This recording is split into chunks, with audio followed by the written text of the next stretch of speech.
Hey, good morning. Welcome to Wednesday. It's December 10th, 2025. Nice to have you up here on Lake Wissota, where that view is not correct anymore. It is much snowier. Now, probably a good 6 inches here, maybe 6.5 or so. I haven't seen any official totals yet, but we got a pretty good dumping from that, alleged clipper that was coming through yesterday. Coming up on the program today, Donald Trump goes to Pennsylvania and holds a rally to talk about how great it is that he's taming inflation, except A, he isn't, and B, he's in denial about it. We'll correct the record and give a special highlight to just more evidence of just what a racist jerk this guy is.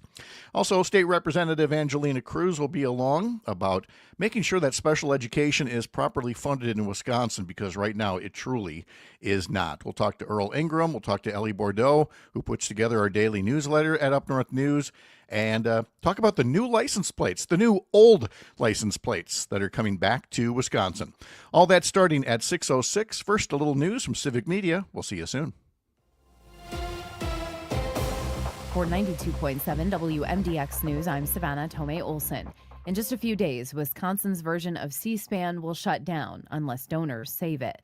Wisconsin Eye is a nonprofit organization that provides access to state government. They cover the Assembly, the Senate, the executive branch, the Supreme Court, the DNR, the State Health Department, all kinds of things. If you want to watch state leaders, you can go in person to the Capitol, or you can watch Wisconsin Eye. Their whole mission is to ensure everyone can see what their representatives are doing in government. President and CEO John Henkes told WISN's Upfront donations have dried up simply because there are so many things to donate to these days. You go anywhere from Madison to Milwaukee to Green Bay, La Crosse, Racine. There are multiple campaigns for local causes, very good programs that serve those communities. But when you throw tens of millions of dollars statewide into these community-based projects, Wisconsin Eye is not first in line. Henkes has been warning of a funding gap for months, and now staff say if nothing changes, they'll have to shut down. That would mean there's no way for Wisconsinites to watch the legislature, and all the archives will disappear. Those archives are huge. WisEye started 18 years ago, so they've got more than 30,000 hours of video that would vanish if they don't get enough cash to keep going. In the last state budget, lawmakers set aside $10 million for Wisconsin Eye, but it has to be matching funds. So the way it's currently written, Wisconsin Eye has to fundraise in order to qualify for matching funds next summer. So if we only succeeded in raising $4 million, there would still be a $4 million match. Yet to think that we can raise $10 million between now and the end of June is something of a pipe dream.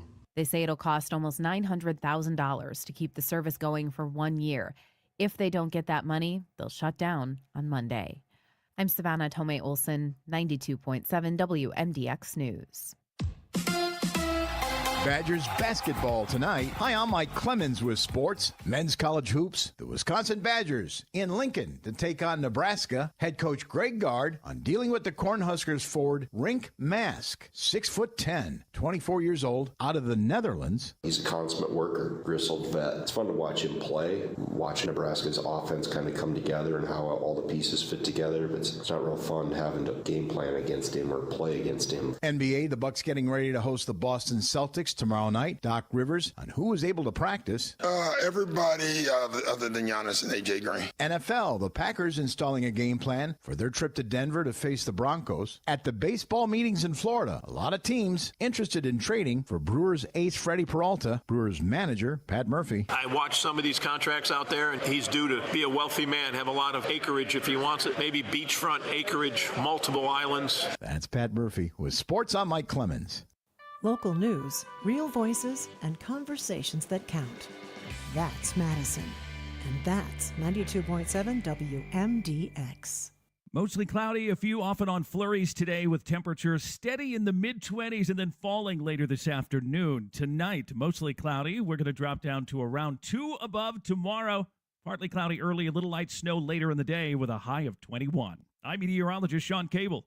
Currently, it's 26. Listen to the Civic Media exclusive podcast, Busted Pencils. Holy crap, 1/3 of kids can't read. that is a very troubling statistic. Is it a true fact? Is it a statistic that you can walk around with and actually talk about? No, there's a complexity, but at the same time, with a little bit of help from Tim, Johnny, and Jacob, I think we can get a better sense of what's really going on here. Subscribe to Busted Pencils wherever you listen to podcasts. You're a storyteller, negotiator, artist, innovator. Whatever your passion, whatever your skills, behind the scenes or in front, you belong here. A career in broadcast media.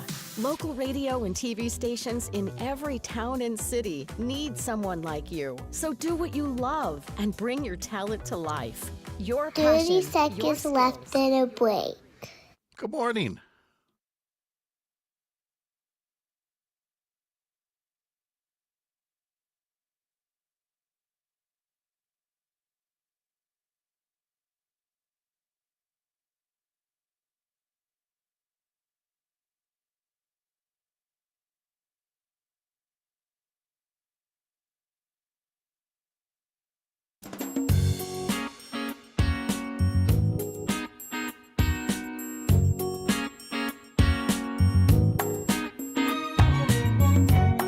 Across Wisconsin on Civic Media, you're listening to Mornings with Pat Kreitlow, powered by Up North News. Now, from our Lake Wissota studio, here's the founding editor of Up North News, Pat Kreitlow. Well, hey there, Wisconsin. Good morning. It is 6:06. It's a Wednesday morning, December 10th, 2025. Another beautiful morning to have you here up north, live from Lake Wissota.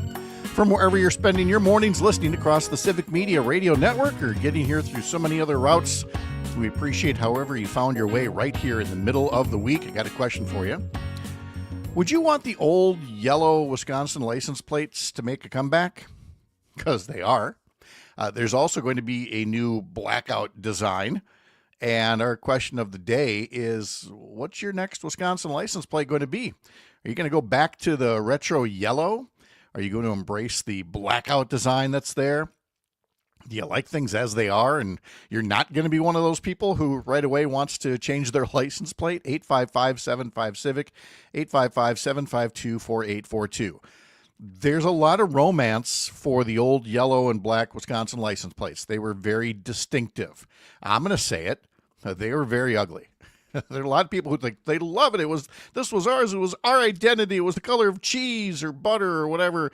It was just ugly. And I'm not going to be racing to put one of those on.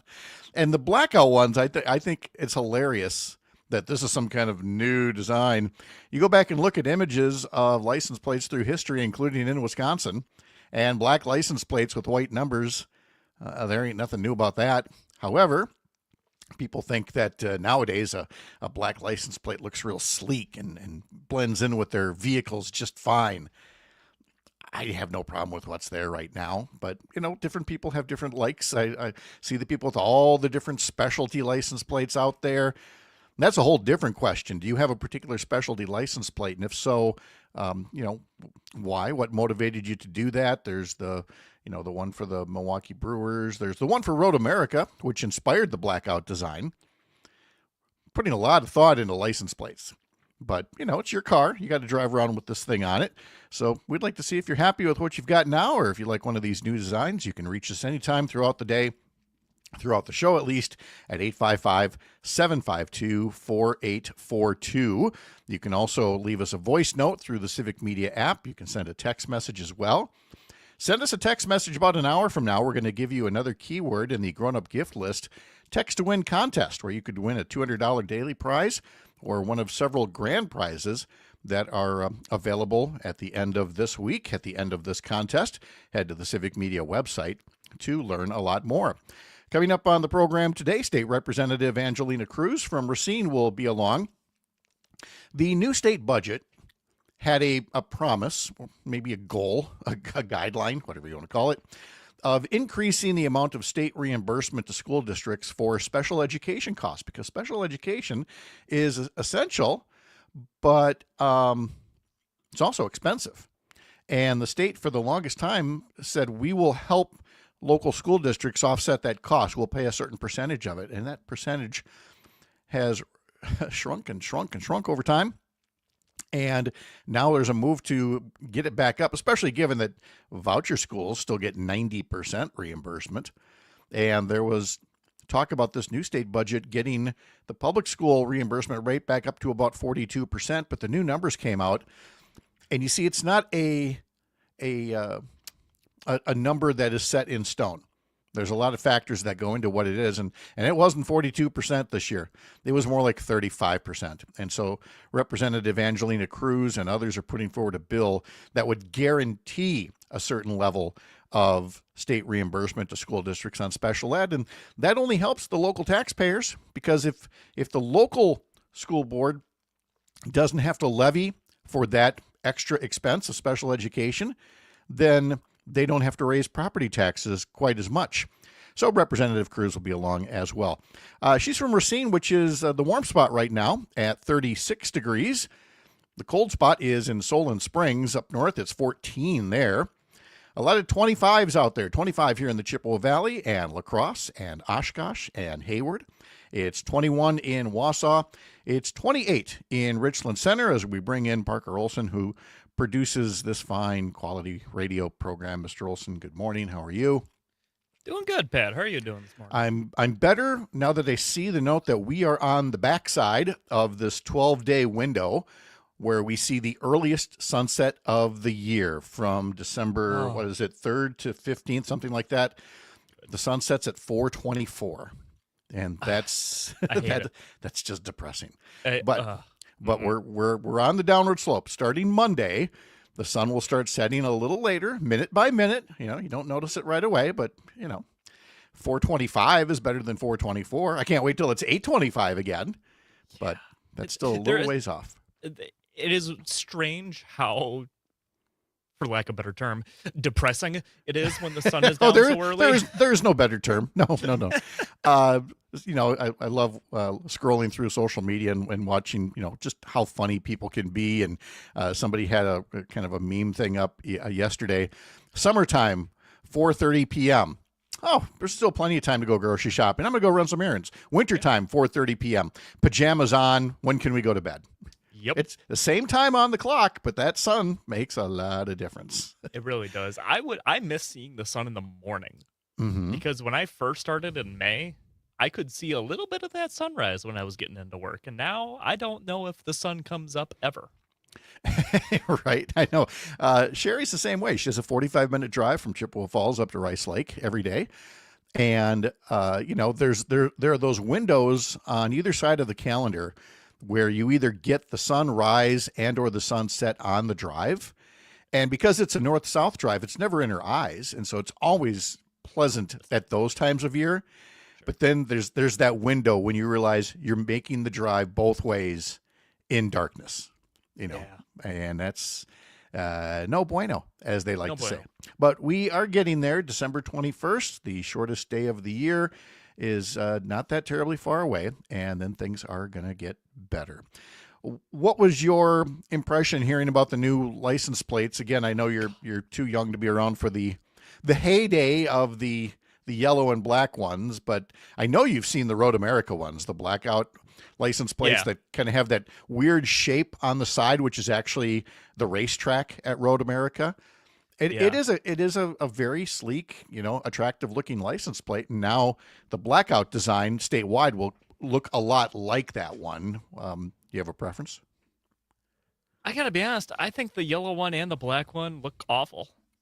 I just don't like them at all. I will gladly stick with my current one, which has some actual design to it and not a background with a color text. Yeah. I think they look bad. Yeah, I like what we've got now. It's got the little barn and the sailboats and things like that, things that make Wisconsin. And you normally don't have to think about these things. The most thinking I do about a license plate is when you got to stick that annual sticker on there when you get your tabs renewed. Yeah. And some years it seems to stick better or worse than others, or you get it a little bit off center. Well, now you're stuck with it that way, because you don't dare try to peel it off.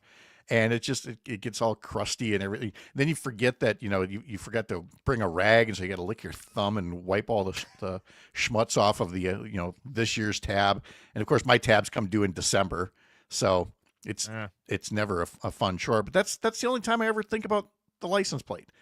I mean, they're essential, but I have a very standard car that pretty much everyone else on Earth has. It seems so. My car needs to be a little more identifiable. Oh, yeah, I see that. Yep. So I don't think I would get the license plate. Maybe I'll get like a frame though. I do have a whitewater frame actually that I got. Oh, see, at graduations. Yes, Mr. Whitewater, that would make sense. Yeah, you got to get that on there. Did you ever give thought to personalized license plates? And if so, what would they say? Oh, what would they say? Ka-chow. Like ka-chow. I think that would be good. From Cars, yes, I like that. Yeah, of course. Mm-hmm. Okay. Yeah, I've seen some very imaginative ones out there, and then I've seen others where it's like, you paid extra for that. It didn't really get you anything. When it just says when it says Daniel, like yeah, really, and that's your name. Like, okay, I mean that is the true definition of a vanity plate, but to me that's also somebody that just has a really tough time with memory issues. Because how many times I've checked into a hotel and they're like, well, what's your license plate? And I always used to know my license plate, but at that point I'd only had one, then maybe two license plates in my life. I don't know how many I'm up to now. And now it's not just 6 simple characters. Now it's like 7 characters. It's a bit much, But we also have phones. It's easy enough for me to just call up my phone and go, oh, there's the picture I took of it. I'm looking through my phone right now because sometimes I do see a license plate that I think, oh, that's funny. Here's okay. This is a different kind of funny, but I do think it's funny. I saw a Cybertruck recently. Oh no! Okay. Yes, and it has a Road America license plate. Mm-hmm. And it has triggered is what the vanity name is. is for the Cybertruck. And Very to be perfectly nice. honest with you, that's sure, fine. Yep. That's kind of funny. I actually have to give him that one. Yes. Yeah. All right. Not a fan, but not a fan, but I understand it. I understand it. No, I've taken a few of those over the years. I've seen a few. I've put them on either my phone or sent them around. Let's see. I've got one here. Oh, I can't say that one. I was going to share one that kind of has a Disney theme to it, but then I realized there's a naughty word about what kind of a Disney princess she is. But it was great, so I took a picture of it and sent it to my sisters. But I realized I can't say that one now. Interesting. All right, so we want to know from you, what's your next Wisconsin license plate going to be? Are you going to go with the blackout one, the yellow one? Are you in no rush whatsoever? Because some people will want to swap theirs out right away, and that makes the state some money. And that was part of the reason for doing this, because everything comes down to marketing, right? And so some folks will get their license plates, replaced sooner rather than later. And that will help replenish the coffers to help fill the potholes, the ones that otherwise you would hit and your license plate would fall off. Also ahead on the program today, we'll talk to our friend Earl Ingram from the What's Going On podcast with Earl Ingram. Last week, he had the first interview with former Lieutenant Governor Mandela Barnes since he became a candidate for governor, and is going to tell us all about the kinds of things that the former lieutenant governor said about this race for governor in a crowded primary field in 2026. I see in the Wisconsin Examiner, for example, he mentioned that he was going to hope to raise $50 million. And the thing is, even if he raises $50 million, it will still be dwarfed by the big so-called independent groups out there that put in, what was the last governor's race, $160 million or something total between the candidates and the outside groups. It's just a never-ending thing, and I'm sure Mandela Barnes had some things to say about that. We'll also be talking to Ellie Bordeaux, our newsletter editor at Up North News. In today's newsletter, for example, she's got a link to my article about how a pair of 3-judge panels will convene soon to hear arguments that could result in the redrawing of Wisconsin's congressional districts. We have an update on the whole redistricting matter. If you can't stick around for this and everything else on the show, be sure you head over to Spotify or Apple and follow the show as a podcast. All right, coming up just moments away, what does racism sound like? We might have the quintessential clip of it coming up, as found yesterday and uttered by the President of the United States. From the heart of America's up north, live from Lake Wissota, thanks for making this the place to spend part of your mornings. I'm Pat Kreitlow. This is the Civic Media Radio Network.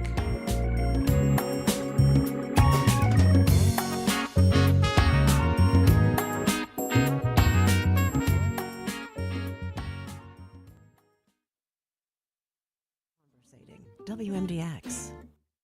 Hearing loss is frustrating. If you're not sure what others are saying in conversations because of loud background noise, why not call Madison Hearing Aid Center? 608-249-4077 is their number. They offer fast and flexible appointments. Talk to Jim or Sarah. They're helping people change their lives with better hearing. Get a free hearing test online at MadisonHearingAidCenter.com. That's MadisonHearingAidCenter.com, 4706 Cottage Grove Road in Madison. Tell them John and Gordy sent you. Happy holidays, happy holidays, happy holidays.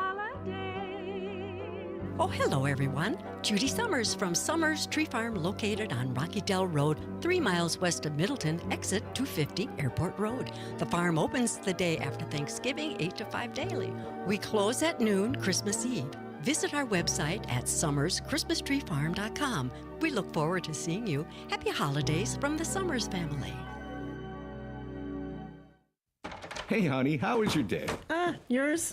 Pretty good. Guess what? The boss asked me to find a place for the holiday party this year. Oh, I know a place that'd be just... Yes, right here. We think so alike. No, we can wait, put some wait. hotels. No, not what? our house. Sugar River Pizza. You You already told them they could be here, didn't you? Yeah, I'm well- sure you thought catering from Sugar River would be just fine. sure. But you've seen that huge room in the back of the Sugar River Pizza at their Sun Prairie location. Yes. It's ideal for a holiday party. Well, yes. Fabulous pizza, that pulled pork you love, pasta, soup, sandwiches. Yeah. Anyone can get exactly what they want. And it's better than your meatloaf. Well, Wait, let me wait, call what- them. what'd you just say?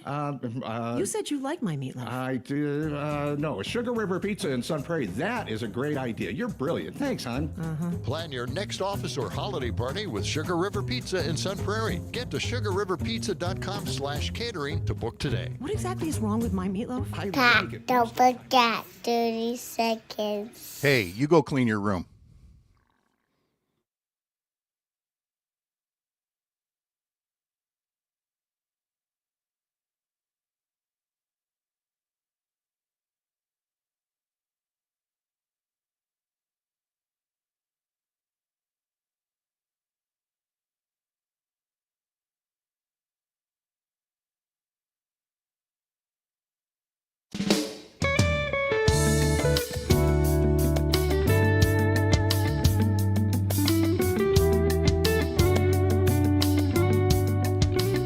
Tomorrow on the program, some of our usual Thursday guests. That would include Joe Zepecki, who will be joining us.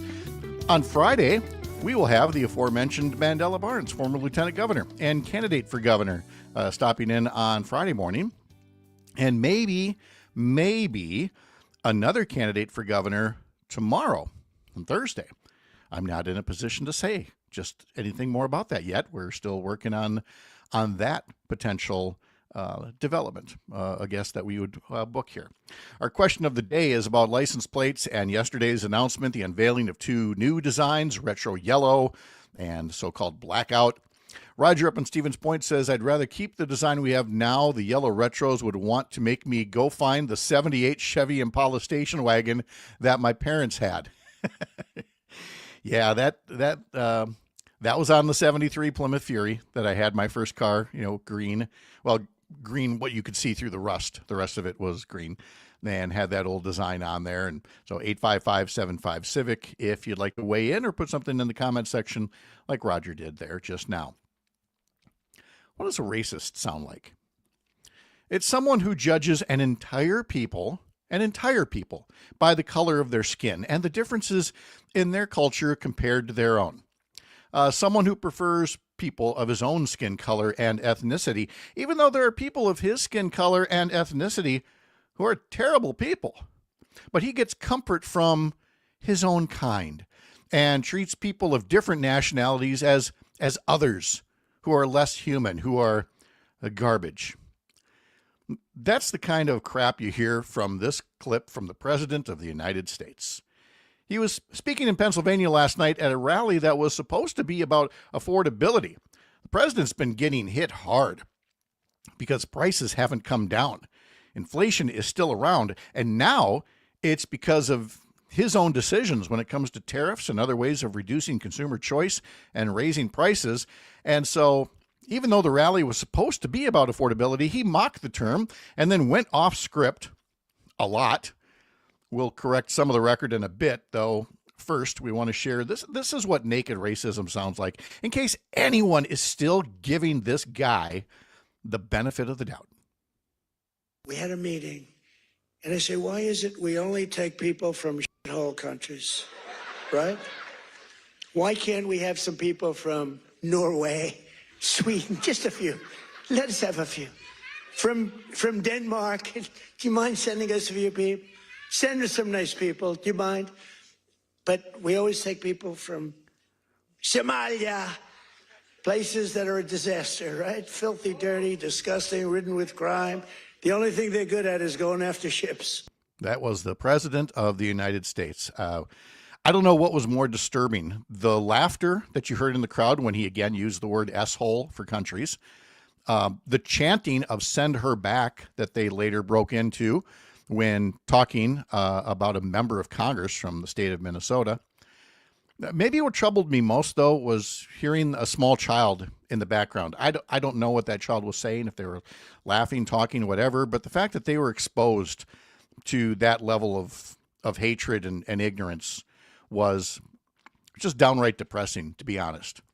But it gave us an opportunity not only to highlight Donald Trump the man, but Donald Trump the liar, who again claimed that prices are way down. Those were his words. Prices are way down. In fact, prices haven't increased since Trump took office. The Consumer Price Index shows average prices are 1.7% higher in September than they were in January. He also made, as I mentioned, false and racist claims about Congresswoman Ilhan Omar, saying that she's here illegally. No, she and her family fled a civil war as a child, came here, became a citizen 25 years ago. Trump continued his untrue statements about immigrants and the economy. He falsely claimed that before he took office, 100% of all new net jobs in the U.S. went to migrants and people that came into the country illegally. That's just so not true. The numbers are there to bear it out, and yet he continues to pass along that lie and claims falsely that the entire prison population of Venezuela and the Republic of Congo were dumped into our country. He exaggerated the inflation claims from the Biden administration and gave all the other familiar fact-free grievances about election results and things like that. And it's all because he has no answer for inflation. And you know what? Nobody in his administration does. Listen to this little audio clip. This is from Transportation Secretary Sean Duffy, the former congressman from up north.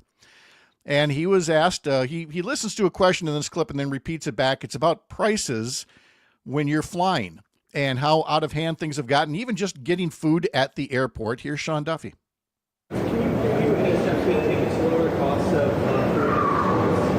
So the question is lowering the cost of food in airports, and again, it's interesting. It's market demand and supply. They have people, pretty tightly contained, and there's not a lot of options.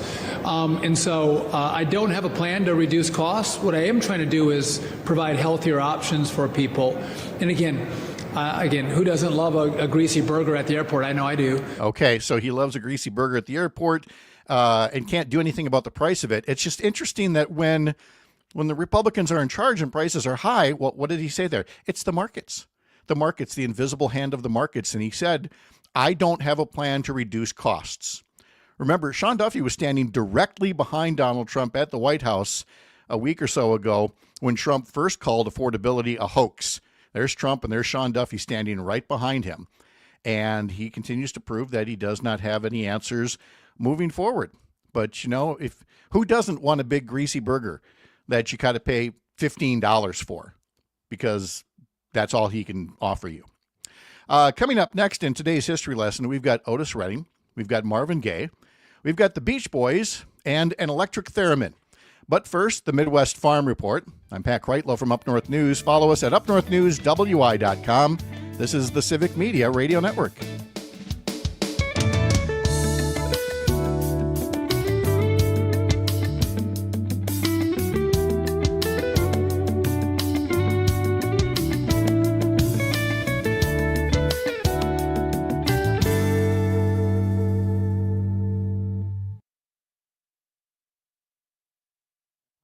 Meet Farmers Market tomatoes. Your neighbors are talking. Leaders are deciding. Madison's story unfolds daily on 92.7 WMDX. We're chugging toward the end of the calendar year, but there's still work to be done at the state capitol. I'm Pam Yankee with a quick update on what's happening in food and farming news on a Wednesday. And the Wisconsin Farm Bureau Federation has a long agenda they'd like addressed. We'll take a closer look next. Welcome to Protect That Potato, America's favorite game show about protecting potatoes. Tonight's question: how do you get long-lasting residual control of white mold and early blight with enhanced yield performance? EnduraPro fungicide? Correct! Yeah. It's a clear victory with EnduraPro fungicide, the newest weapon against the toughest potato diseases, now available from BASF. Ask your retailer about EnduraPro fungicide. Always read and follow label directions. Jason Munyaini is the Executive Director of Government Relations for the Wisconsin Farm Bureau Federation. He said it's not too late to get some action at the state capitol on important issues that Wisconsin farmers and agribusiness depend on, like the Agriculture Road Improvement Program. He said they're looking at more upgrades to that one. So basically, the way that ARIP was designed is you had to have a road posted for weight. But some of the roads aren't really posted for weight because they service agriculture. So the tweak to the ARIP program, all it is going to say that you can go and get a like a road study or like a cement study done, or a asphalt study done, and that'll kind of allow somebody to enter into the program without having to post the road for weight. And I think that that's a good opportunity for those townships to take advantage of.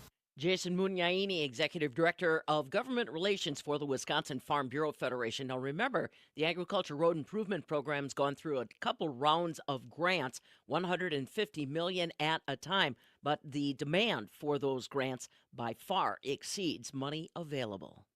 Did you know you can leverage crop insurance to benefit your bottom line? Ag Country Farm Credit Services can help. Choosing the right coverage for your goals can help maximize margins, strengthen your marketing strategy, and build a more resilient operation overall. As you plan for the season ahead, focus on more than just managing risk. Call 800-450-9858 to speak with one of our dedicated crop insurance officers. This institution is an equal opportunity provider and employer. And just because the snow is flying doesn't mean we're out of danger for high-path avian influenza. Yesterday, the Wisconsin Department of Ag, Trade, and Consumer Protection confirmed a case of high-path avian influenza in a backyard poultry flock in Marquette County. All the birds have succumbed to the disease. They say it's a good reminder, though, that Wisconsin livestock owners need to register their premise with the state. State law requires all livestock owners register where their animals are kept so that state health officials can communicate with flock and herd owners in case of a disease outbreak. That's a look at food news on a Wednesday. I'm Pam Yankee. Construction barrels bloom every spring. So do opinions. WMDX, guiding Madison through life's most predictable surprises. Mostly cloudy, a few off and on flurries today with temperatures steady in the mid-20s and then falling later this afternoon. Tonight, mostly cloudy. We're going to drop down to around 2 above tomorrow. Partly cloudy early, a little light snow later in the day with a high of 21. I'm meteorologist Sean Cable. Currently, it's 26. Hey there, Wisconsin. Tom Hartman here. Democracy is not a spectator sport, so join me each and every weekday right here on Civic Media for the Tom Hartman program from 11 a.m. to 2 p.m. Covering the news of the day and sharing ways for you to get off the sidelines and get active in your community, because change starts with you. Get involved and tune in to the Tom Hartman program Monday through Friday from 11 a.m. to 2 p.m. right here on your local Civic Media radio station. where working people come to talk. It's The Rick Smith Show, weeknights at 9 on the Civic Media Radio Network. Join me for an honest approach to the issues American working families care about. No talking points, no focus groups. Get ready for a heavy dose of democracy. 30 seconds left in the break. Jinx. Haha. You can't talk now.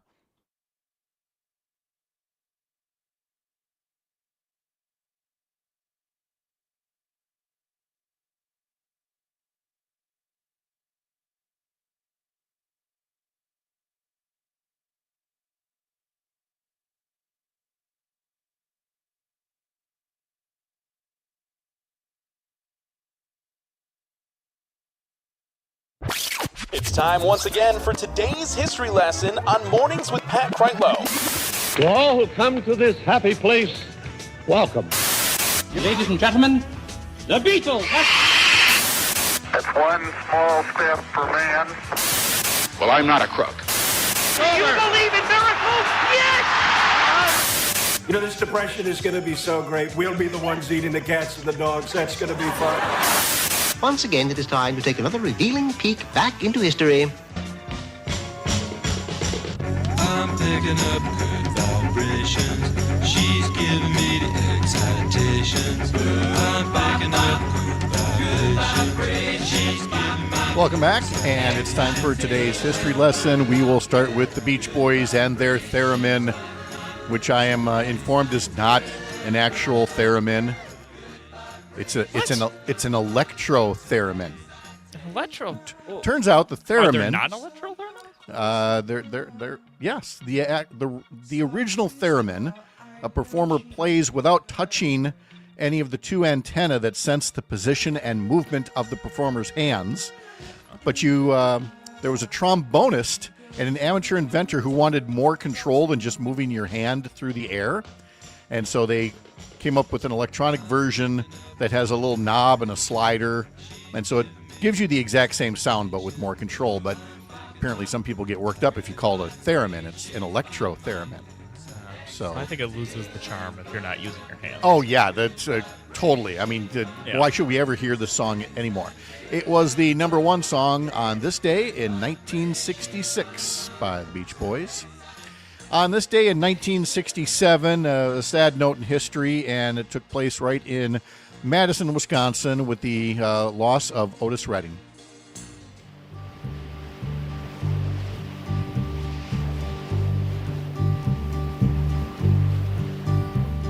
Sitting in the morning sun, I'll be sitting when the evening comes. Now, Otis Redding was already noted as a really great soul singer, and he was doing concerts and was on his way here to Wisconsin when his airplane crashed into Lake Monona. 1 month later, this song, Sitting on the Dock of the Bay, was released, and it went to number one.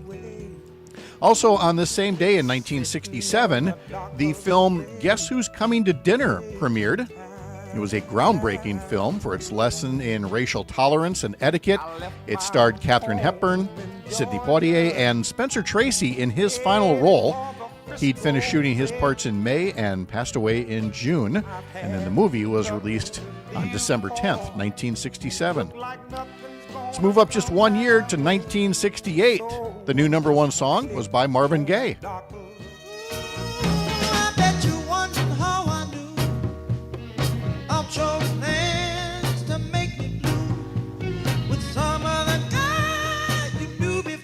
So I heard it through the grapevine, would hold the number one spot on the singles chart for 5 weeks. And this week, Motown had the top 3 spots. There was also Love Child by the Supremes and Stevie Wonder's For Once in My Life. This day in 1968. What? Who else but the Supremes? Who else? Of course, yes. Birthdays today include Chef Bobby Flay, who is 61 years old. Susan Day from the Partridge Family, little Lori Partridge, and also from L.A. Law. Susan Day is 73 years old today. And wasn't it just yesterday that we mentioned that Illinois Governor Rod Blagojevich was arrested for trying to sell Barack Obama's Senate seat after he was elected president? Well, it turns out that was the day before his birthday when he was arrested, because today Rod Blagojevich is 69 years old. Just another reminder, a convicted criminal who should still be in prison but was recently pardoned and released from prison by another convicted criminal. One more birthday here. Well, a couple more. This one is Jack Hughes from Wang Chung.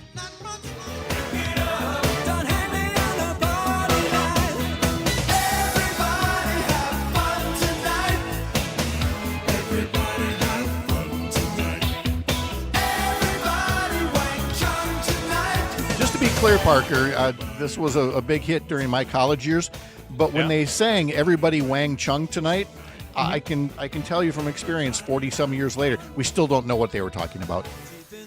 But it's a line we still use. Everybody have fun tonight. Everybody Wang Chung tonight. Wang Chung tonight. That was surely it's got to be name of the racist, group. right? No, it's the name of the group, Wang Chung. They were just using their own name of the group. Meg White, formerly of the White Stripes, 51 years old. On this day in 1972, Apollo 17 astronauts Gene Cernan and Harrison Schmitt became the last humans to walk on the moon 53 years ago today. On this day in 1976, Paul McCartney and Wings released Wings Over America.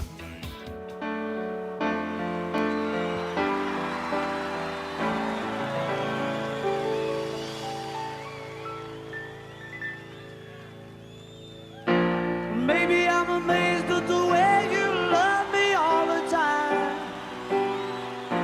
Or maybe I'm afraid of the way I love So, you. Wings Over America. Remember yesterday I talked about Neil Diamond's Hot August Night? It was a double album, a double live concert album. Well, Wings went triple live. This was a triple live album from their 1975-76 World Tour. And, of course, would go on to top the album charts, including that top 10 single, Maybe I'm Amazed. In the history books on this day in 1936, Britain's King Edward VIII became the only British sovereign to voluntarily resign the crown. His abdication was formally approved on December 10th, 1936, because he failed to win public acceptance for his desire to marry the American divorcee Wallace Warfield Simpson. The things we do for love. On this day in 2005, talking about love, a happy anniversary to Garth Brooks and Trisha Yearwood. They tied the knot this day in 2005 after 5 years of dating at a private ceremony at their home in Oklahoma. One more song to share. This week in 1986, the number one song was by Bruce Hornsby and the Range.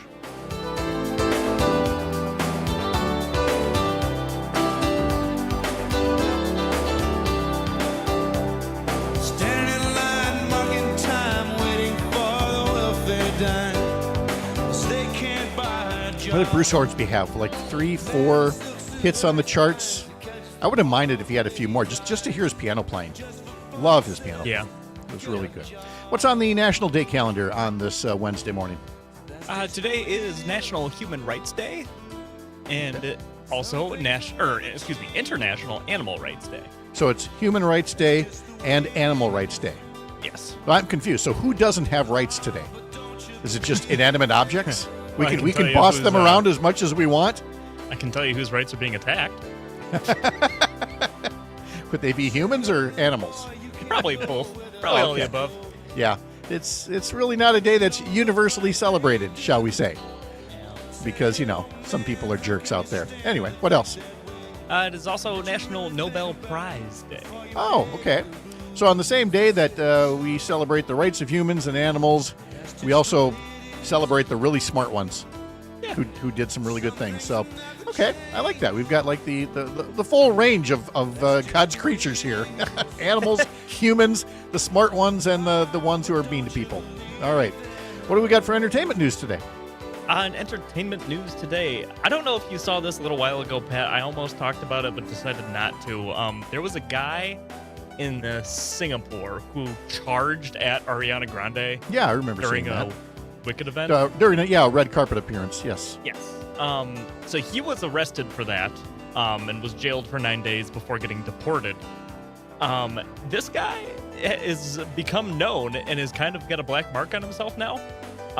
He was at a concert, Lady Gaga concert on Tuesday, and was kicked out of the concert before it even started, I believe.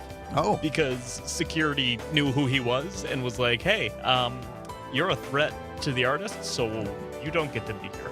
Well, yeah, and I'm glad they take this kind of stuff seriously. It was, just on Monday we were talking about, the murder of John Lennon by a fan, and he had signed an autograph for that fan earlier in the day, who was kind of stalking the apartment building where he lived in New York City.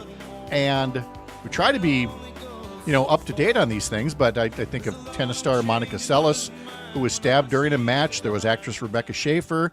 There are all kinds of incidents of this, and so you have to take something like that seriously from the get-go. If you're jumping the rope line and trying to get up close to a celebrity, and then you're seen at a different place with a celebrity, I mean, that's the permanent no-fly list as far as I'm concerned.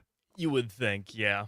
So I'm glad that they took that seriously, because I mean, you have to. That's the day and age we live in. Yeah, and it's also, I think, kind of comforting to know that they're actually doing something at those security for events, because a lot of the times I feel like they're just there. And they're just yeah. I mean, hey, look, force. We can't all be Kevin Costner from The Bodyguard, where you right away see every threat and a couple of imaginary ones, and you get the actress to fall in love with you. But these guys, they do take their job seriously, so good on them. So what's the latest on Warner Brothers? Because it seems like everybody wants to buy Warner Brothers. Everyone wants to buy them, yes, and I imagine that you're still going to be annoyed with who's trying to buy them. Paramount is now seeking to buy them. Originally, Netflix had offered $72 billion to purchase the studios, and I can't talk right now. No, it's okay. Again, we're talking about a whole bunch of rich people fighting with each other, because the news where we left it last week was that Netflix was going to buy Warner Brothers Discovery for $72 billion.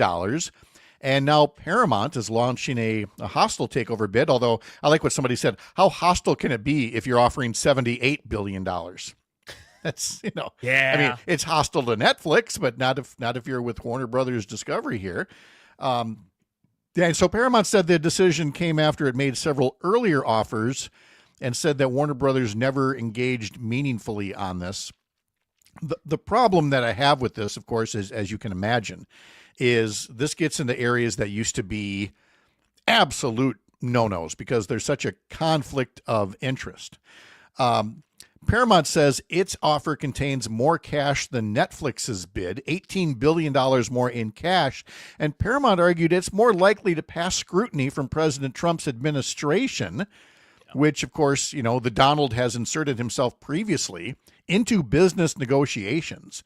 And part of the Paramount offer includes an investment firm that is run by Jared Kushner, President Trump's son-in-law. So again, the family stands to enrich itself, as it has in so many other ways. I will say again, Jimmy Carter had to sell his damn peanut farm to avoid any appearance of a conflict of interest. And we have become so numb to corruption in politics that Donald Trump this year, remember, he only became president this year. Crazy as that sounds, back in January. And he has enriched himself personally to billions of dollars because of decisions made by his administration, or because of the intimidation factor of his administration. And I mean, bottom line for this, Parker, is that it doesn't matter if Netflix wins or Paramount wins for Warner Brothers Discovery. It's all coming out of our pockets at some point here. Yeah, no matter what, that price is going to go up for folks. Oh, yeah. Well, don't be fooled. In the beginning, somebody's going to bring it down like, oh, look what we did. We cut the price down until the moment you're not paying attention. Yes. And now you can get it with these 3 other services that we have. It's only going to cost you a lot more. It's getting jacked right back up. Yep. Coming up after the 7 o'clock news, we will talk to Ellie Bordeaux, our newsletter editor at Up North News. Sign up for those newsletters at upnorthnewswi.com. I'm Pat Kreitlow. You're Up North.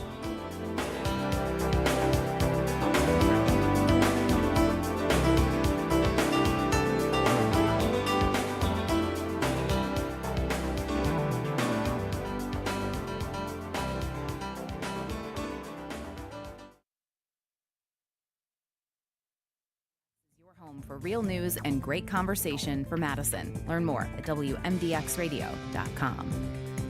This portion of John and Gordy in the Morning is brought to you by Madison Hearing Aid Center. If you're having trouble with your hearing, do something about it. Talk with the good folks at Madison Hearing Aid Center. They're at 4706 Cottage Grove Road. Call them and make an appointment at 608-249-4077. You can take an initial hearing test online at MadisonHearingAidCenter.com. Don't let your hearing loss frustrate you anymore. They help John and Gordy hear better, and they can help you too. Madison Hearing Aid Center. Timeout. All right. Remember, we're a team that plays together. Listen, the winning will take care of itself. We just have to get everyone involved.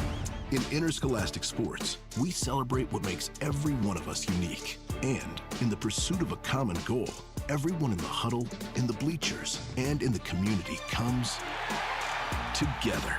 This message presented by the WIAA and the Wisconsin Athletic Directors Association. Between all the holiday parties, weekend tailgates, and family get-togethers. Oh, they're here. Hey, who needs something to drink? we've been overindulging a little more than usual. Thank goodness we both added active liver to our diets to give our livers some much-needed support so we have the energy we need to enjoy the holidays. Active Liver from New Nordic contains a powerful blend of turmeric, milk thistle, and globe artichoke extract designed to give your liver maximum protection and help it do vital jobs like removing toxins from alcohol, rich foods, and sweets. Try Active Liver today and enjoy all the holiday treats with the peace of mind of knowing you're giving your liver some relief. Find Active Liver online at Amazon, Vitacost.com, or iHerb.com. Or pick it up today at CVS, Meijer Grocery, or ShopRite. Enjoy life to the fullest with Active Liver. My name's John Driscoll, proud member of the Patriotic Millionaires. When I was CEO at CareCentrix, I doubled entry-level wages. The impact? Productivity went up, turnover went down, and the company was successful. When employees are off the clock, they're real consumers, the consumers that drive the economy with their spending. By paying employees a fair wage, we're actually helping out all of us in giving our economy the best chance to succeed. I'm John Driscoll, I'm a patriotic millionaire, and I approve this message. The holidays are here, and it's time to pick a present from Civic Media's grown-up gift list with this local station. Listen while you work for the keywords to text for your chance to win $200 cash and be entered to win one of our grand prizes, a snowblower, stainless steel cookware set, or a portable air conditioner. Just download the free Civic Media app and listen weekdays at 7, 9, 11, 1, 3, 5, and 7 for your chance to win in our multi-state contest. Not just headlines.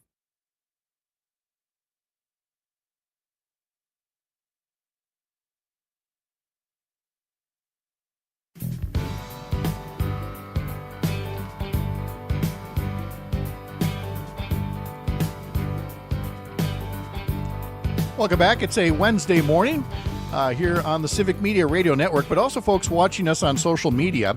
And we got a comment on Facebook from Kimberly saying, "What beautiful waterway are we looking at?" So those folks at YouTube and Facebook, I've kept the commercial slide up a little bit longer, so you can see that's just my backyard. That's overlooking what you'd call either the northern tip of Lake Wissota or, the Chippewa River, just as it is, turning into and becoming Lake Wissota. So that's a view due north. And there's nothing like a house that's pointed due north in the wintertime, let me tell you, when that wind is howling like it was today. But thank you, Kimberly, for the nice note. There's obviously a lot more snow than there was when I took that picture out the backyard not that long ago. But yeah, we normally show what the view from Lake Wissota looks like at this point. I think we got 6.5 inches of snow from that clipper that came through. Now, did you guys even get rain or anything in Madison or nothing? It's really cruddy out. Cruddy? Yeah, it's cruddy. Okay. I don't know if it's snowed really at all. It might have a little, but it's in that mix range of it's just icy, basically. Okay. So, well, hopefully there weren't too many places that saw freezing precipitation, and they take it easy out there. And of course, we've got another trip to the deep freeze coming up in the next couple of days here as well. I don't know the last time we've been above freezing. It's been a while, and there's apparently I think it's next Thursday. There's a chance we might get to 32 or 33 for a day, but it's been a little chilly here. Yeah, I don't think it's gotten above freezing in Madison either, but it's kind of just done enough. It's high enough that it could get to that kind of just annoying. Yes. Friend of ours texted from Chicago saying that he was coming up north this weekend. And I sent back, you misspelled Key West. You misspelled it up north. No, I would not be heading up north this time of year. Yes, it is snowbird season, folks. In other entertainment news, James Causey of the Milwaukee Journal-Sentinel has a nice column up this morning about celebrity couples who claim they never fight. As you know, Travis Kelce and Taylor Swift apparently haven't had an argument yet in their 2.5 years. Travis and his brother were talking to George Clooney on their podcast, and George Clooney, talking about his wife Amal, says they haven't argued in their 10 years together, saying, we're trying to find something to fight about, but they have a rule. Neither of us is going to win the argument, so why get in it? And James asked in his column, do you think it's normal for couples to not argue? And he goes on to talk about how, my wife and I don't argue much, and oftentimes it's actually with the other person's best interest at heart. Like, why are you trying to go down the stairs when you just had surgery? How many times do I have to tell you to use your cane? But that's not really a fight. That's more of an annoyance. And he goes on to say, growing up, my parents bickered. It wasn't so much that they argued as they would nitpick at one another. And he says it kind of reminds him of, some of the 70s sitcoms like, George and Wheezy and the Jeffersons and others. I mean, it dates all the way back to, Ralph and Alice and the Honeymooners, where they love to show husbands and wives bickering. And then you've got the dramas where it seems like couples are always fighting. They're just always arguing. And somewhere, the trope is always that you hate each other. Yeah. It's like, well, we hate each other, but we're going to stay together for the kids or whatever the case may be. George Clooney, he has a secret, according to James Causey in this column, and it's called maturity. And that's really it's all about that. It's about having the right person. And as he said, George Clooney said, I'm 64 years old. What am I going to argue about at this point? I met this incredible woman. She's beautiful, smart, and stands for all the most important things that I believe in the world. And I can't believe how lucky I am.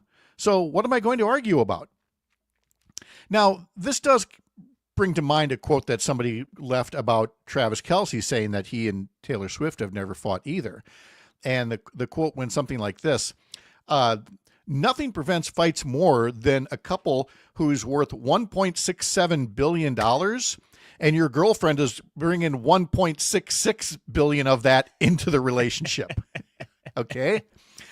I don't know that George and Amal or Travis, and Tay-Tay have ever argued about, whether you're loading the dishwasher wrong or, so much of it is about household stuff.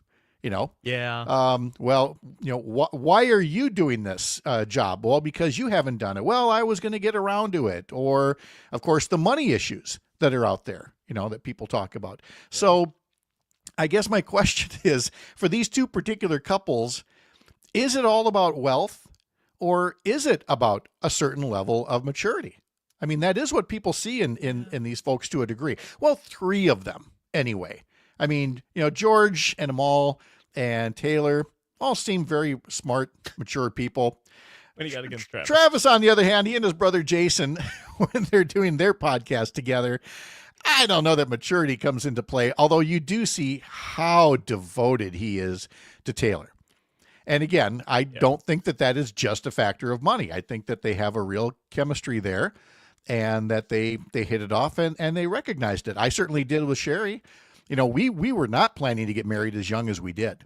We were actually rather angry, seriously angry, saying we found the right person too soon, but we worked our way through it.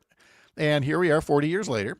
Tony puts up on YouTube, I asked my parents if they fought, and she said she remembered only one fight when she was mad he went bowling like 30 years ago. He remembered that night but had no idea that she was mad. Ha ha.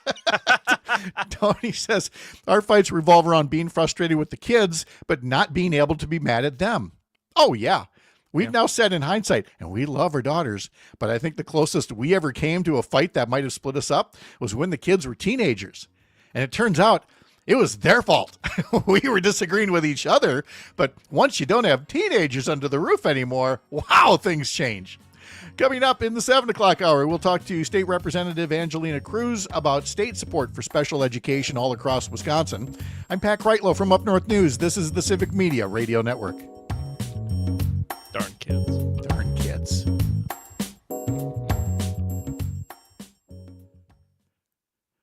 All righty. All right, I'll be back.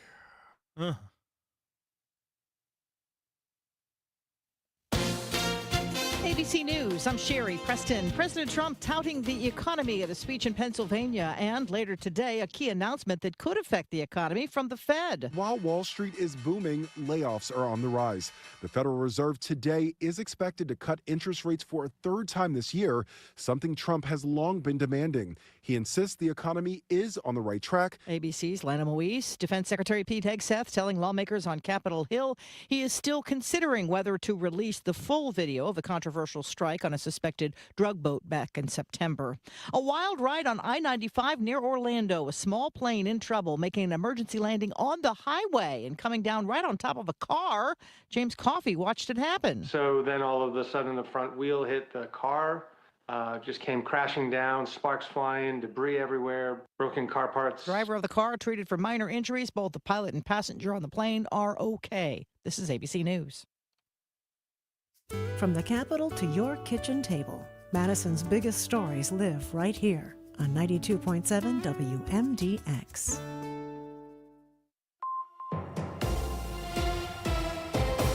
For 92.7 WMDX News, I'm Savannah Tomei Olson. In just a few days, Wisconsin's version of C-SPAN will shut down unless donors save it. Wisconsin Eye is a nonprofit organization that provides access to state government. They cover the Assembly, the Senate, the executive branch, the Supreme Court, the DNR, the state health department, all kinds of things. If you want to watch state leaders, you can go in person to the Capitol or you can watch Wisconsin Eye. Their whole mission is to ensure everyone can see what their representatives are doing in government.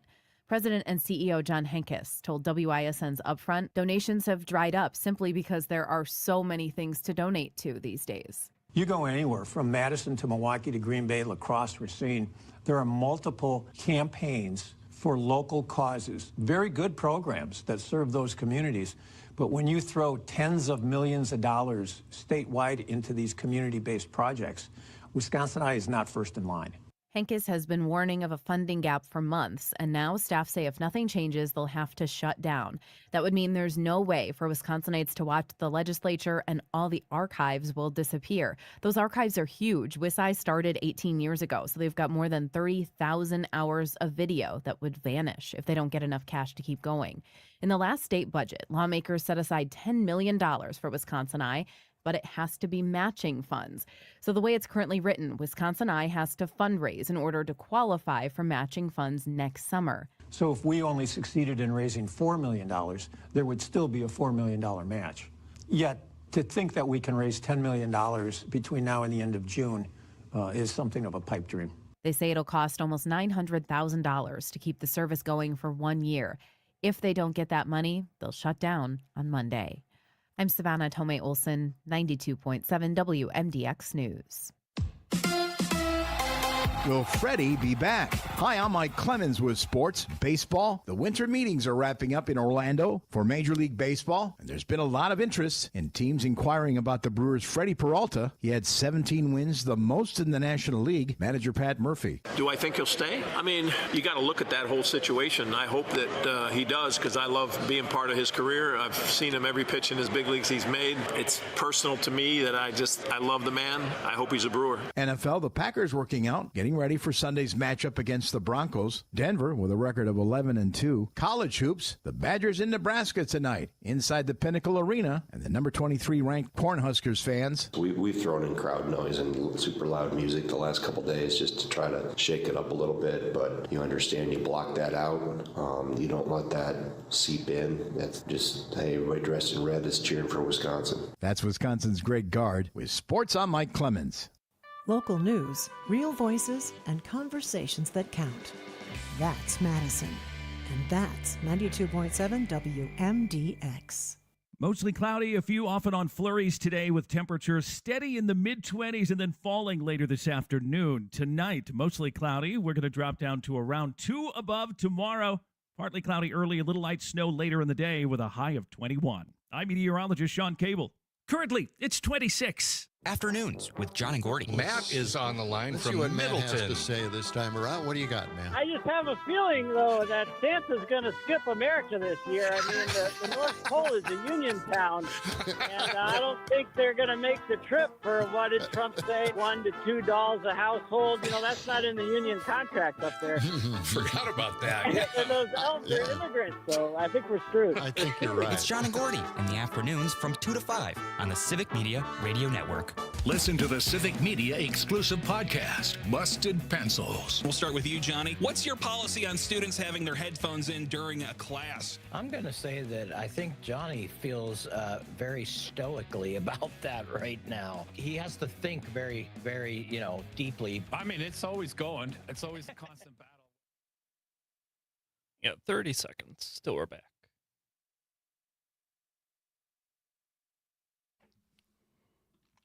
Hey, Ellie, you good? Yes, I'm great. How are you guys? I'm good. All right. We'll get going in 15 seconds. Sweet.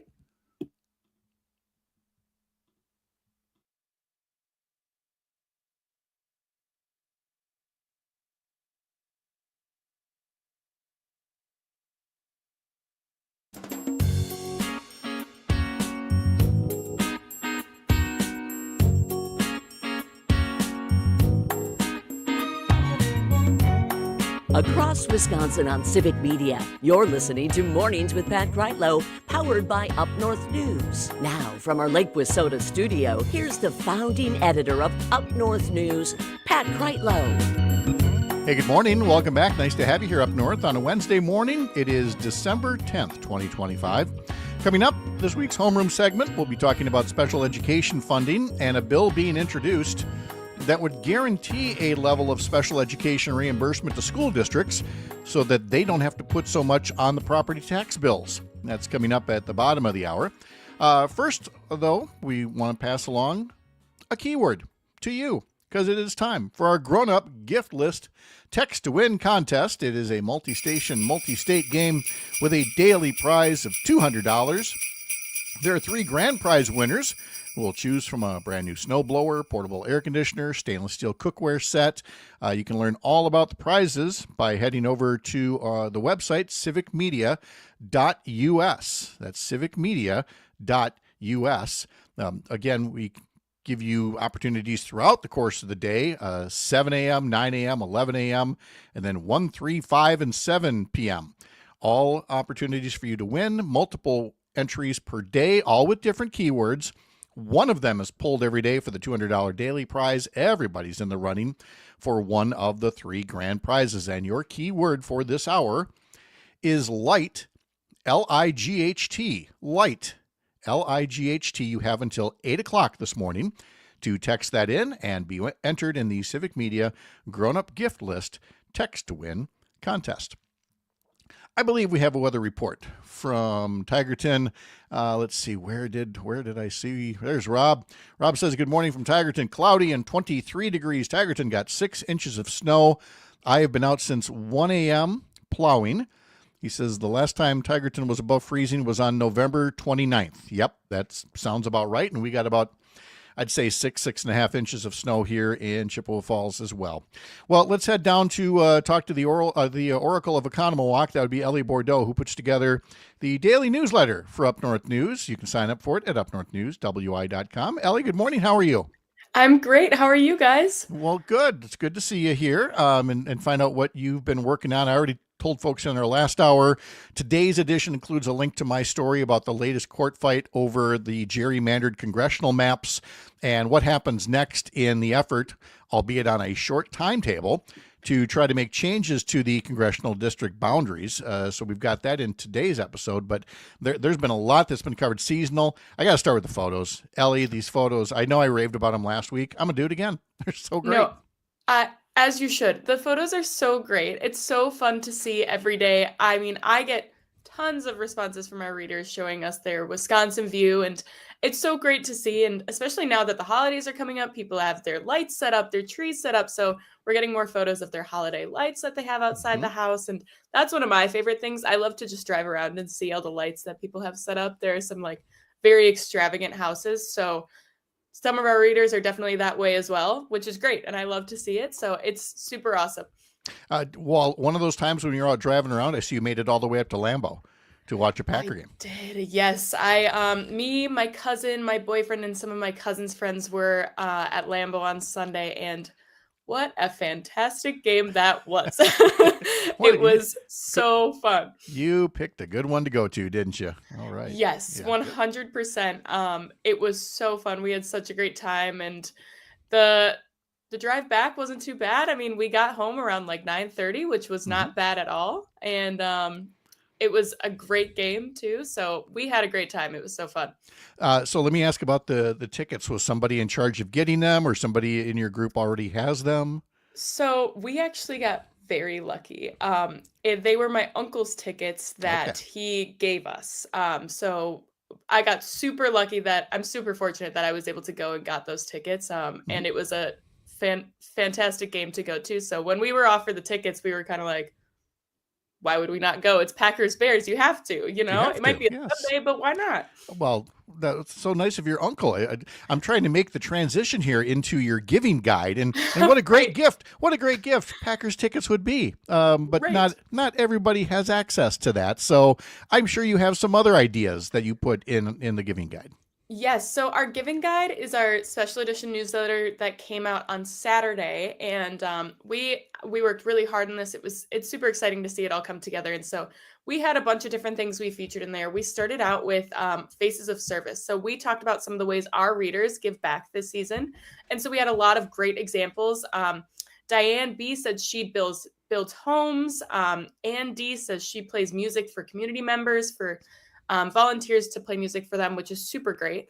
Volunteer gardening, which I think is super awesome, to take care of a garden. And, that I think that's a really great way to give back as well. And of course, donating money to different food pantries, different organizations is a really great way to give back as well. So it's really awesome to see the ways our readers are giving back. And we got so many responses, and it was so cool to just see how many different ways and unique ways there are to give back this season. Yeah, without a doubt. And so that's in the newsletter.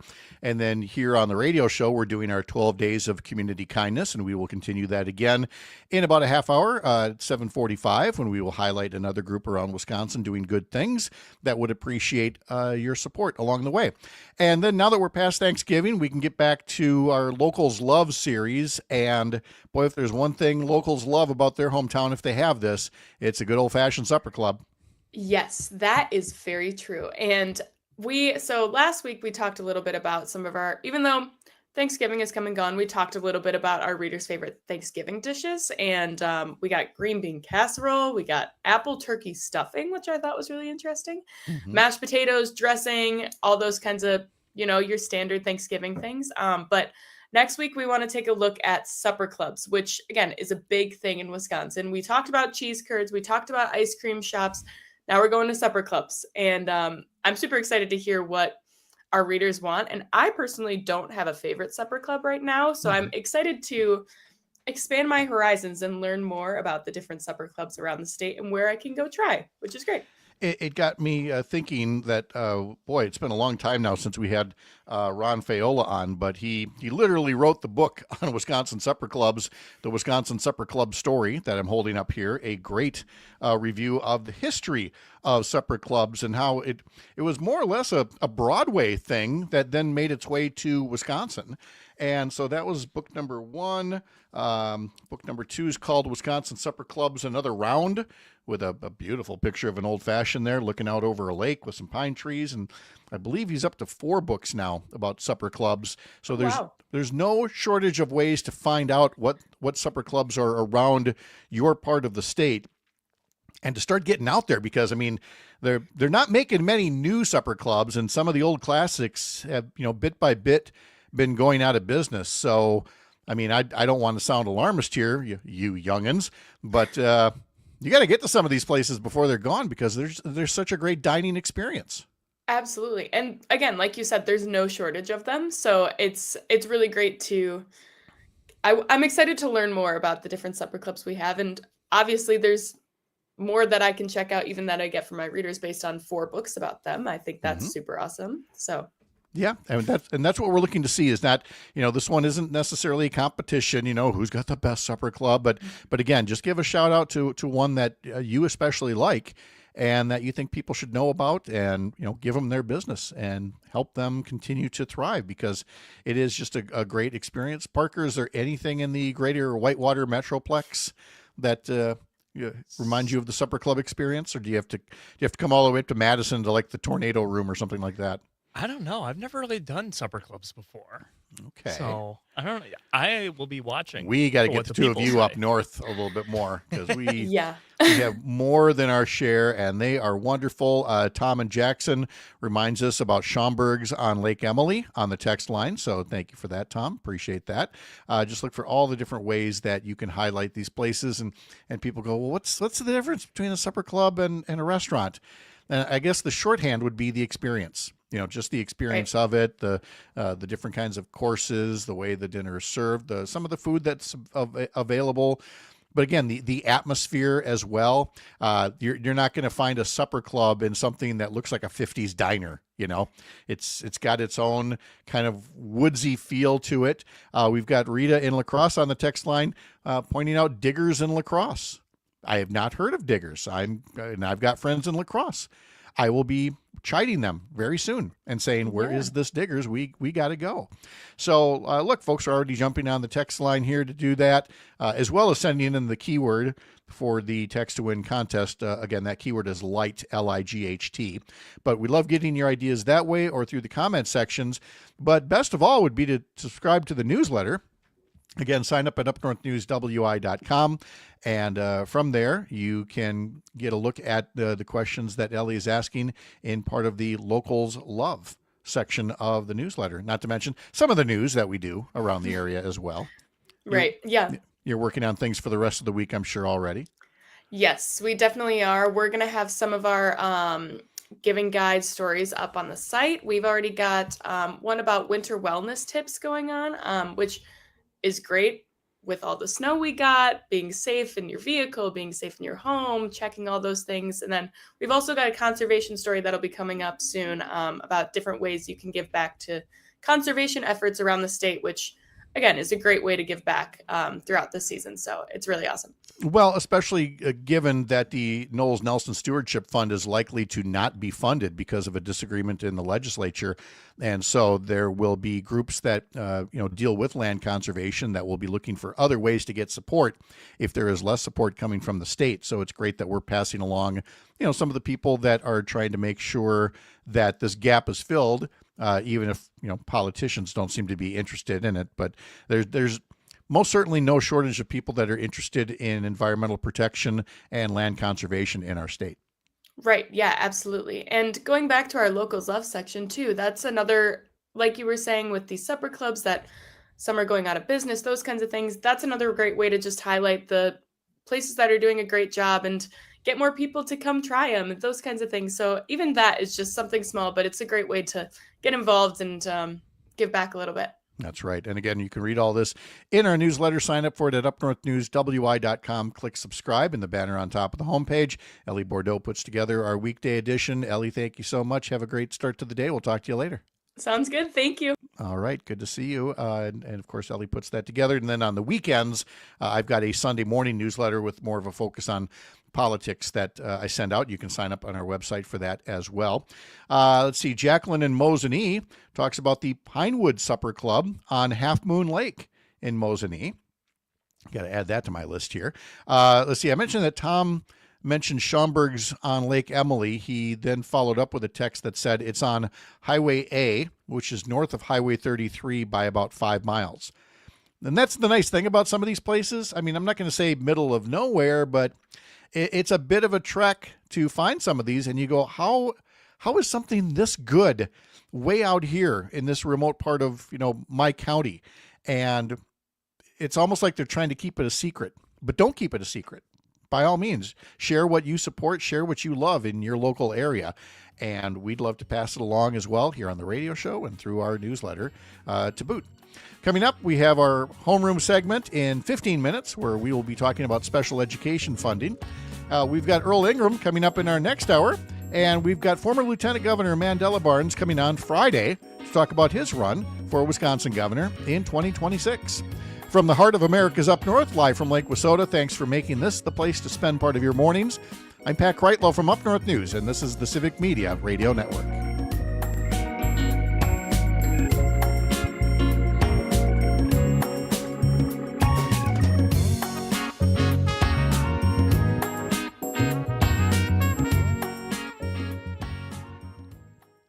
All right, we are in break. And Ellie, you saw the new license plate designs that come out as well? No, I didn't see that, actually. Okay. Might be good little newsletter fodder there, too. So, Definitely. All right. Anything else you need? No, I'm good. Thanks, All you right, guys. Great. Yep. Talk to you later. Bye. See ya. And designing next spring's dream yards. From their family to yours, happy holidays. From David J. Frank, Wisconsin's trusted landscape partner since 1959. Visit davidjfrank.com to start planning your 2026 landscape today. Hey, honey, how was your day? Yours? Pretty good. Guess what? The boss asked me to find a place for the holiday party this year. Oh, I know a place that'd be just... Yes, right here. We think so alike. No, we can wait, put some wait. text. No, not what? our house. Sugar River Pizza. You You already told them they could be here, didn't you? Yeah, I'm well... sure you thought catering from Sugar River would be just fine. Sure. But yeah, but you've seen that huge room in the back of the Sugar River Pizza at their Sun Prairie location. Yes. It's ideal for a holiday party. Well, yes. Fabulous pizza, that pulled pork you love, pasta, soup, sandwiches. Yeah. Anyone can get exactly what they want. And it's better than your meatloaf. Well, let me call them. What did you just say? You said you like my meatloaf. I did. No, Sugar River Pizza in Sun Prairie. That is a great idea. You're brilliant. Thanks, hon. Plan your next office or holiday party with Sugar River Pizza in Sun Prairie. Get to sugarriverpizza.com/catering to book today. What exactly is wrong with my meatloaf? I like it. Most of the time, Wait, it's pretty good. most of the time? Well, Pretty good? Kind of, yeah. You can support animals in need in our community when you shop at Dane County Humane Society's thrift stores. Thrift Store West on Watts Road and Thrift Store East on High Crossing Boulevard. Shop gently used and new clothing and accessories, home goods, toys, furniture, and a whole lot more. All proceeds from the Dane County Humane Society's thrift stores support the comfort and care of animals in need across the county. Visit giveshelter.org/30 seconds left for in more the break. information.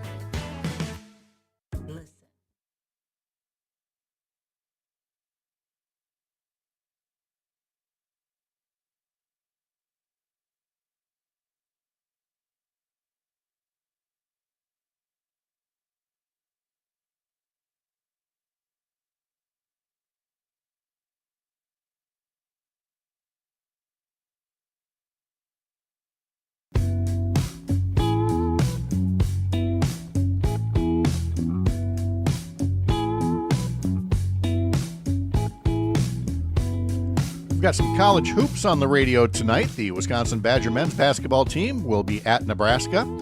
Pre-game coverage begins at 7:30 tonight on Civic Media stations in Wisconsin Rapids, Richland Center, and Ironwood, Michigan. Then, of course, on Sunday, you've got the Packers playing at Denver. 3:25 kickoff. Pre-game begins at 1 o'clock on Civic Media stations in Richland Falls, Ironwood, Michigan, Park Falls, Racine, and Watoma. Head over to civicmedia.us to learn more.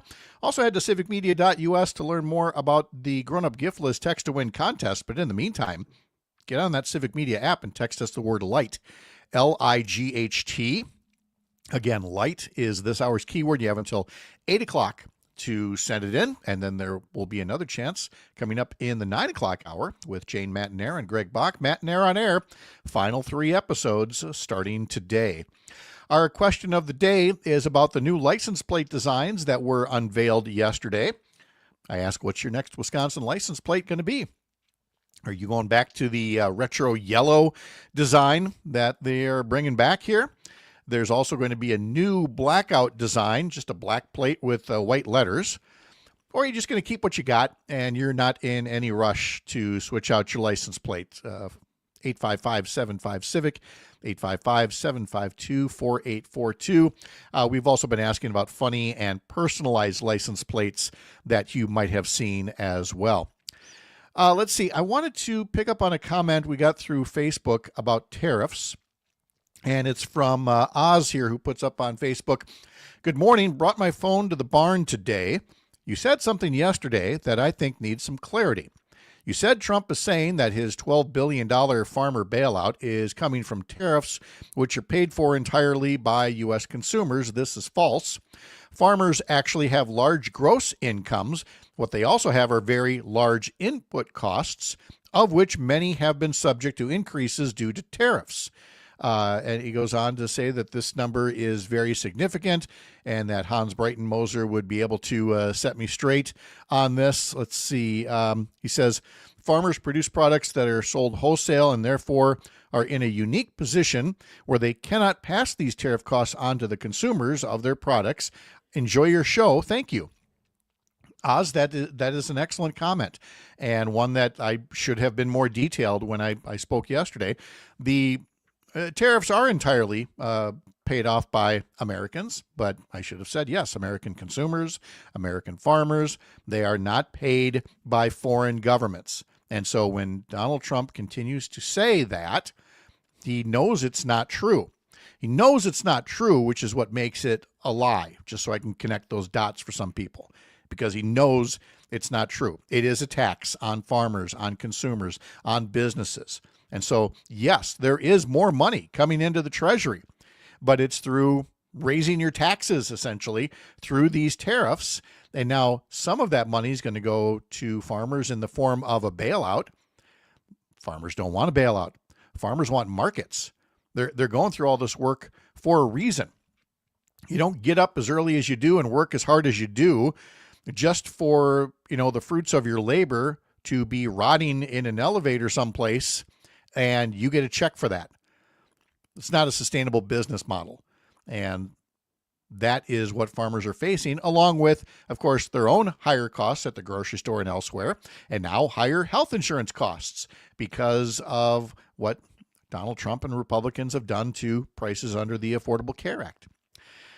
Scott Fitzgerald, Wisconsin congressman, also had a unique perspective on what's happening here. Looking at his Twitter feed, he says, Wisconsin farmers have fed America and the world for generations. President Trump is making sure they get the support they deserve, funded by tariff revenue, not taxpayers. Thank you, POTUS. Now, I've worked with Congressman Scott Fitzgerald. He was the Senate Republican leader when I was in the state Senate. He's a very smart guy, and he knows that none of that's true. That again, the tariff revenue is brought up by taxpayers. But when you got to back a president, you got to say some of the things that if there were a gun held to your head, you'd know are not necessarily the case. Now, Representative Fitzgerald also had a comment that caught my eye about the competition that's out there for buying Warner Brothers Discovery. Netflix put in a massive bid recently, but now Paramount is launching their own hostile takeover bid for Warner Brothers. The president's son-in-law is involved, and there are all kinds of concerns about competition. And what happens when one behemoth media company swallows up another? And so I found it interesting that Congressman Fitzgerald wrote that a recent survey showed 62% of Americans believe the streaming landscape is overcrowded. They complain of scattered content, overlapping subscriptions, and monthly charges that are now far exceeding a basic cable TV package. A merger of two streaming services brings all that content under one roof, and consumers may find that model preferable. Ultimately, this will be a decision our enforcers at the Federal Trade Commission and Department of Justice need to make, but I think to immediately say the merger is bad is short-sighted. And again, this is not typical for Scott Fitzgerald.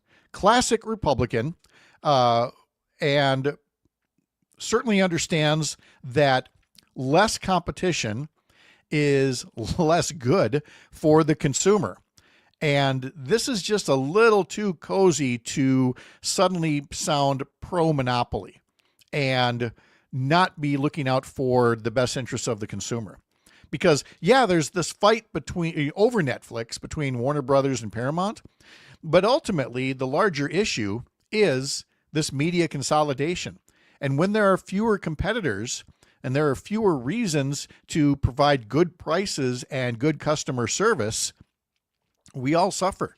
And so it would do us a lot of good if congressmen from Scott Fitzgerald onward were to, stick more to their philosophical guns and look out for the competition in the marketplace that ultimately is best for the consumer, and not worry about which big business is currying favor most with the President of the United States.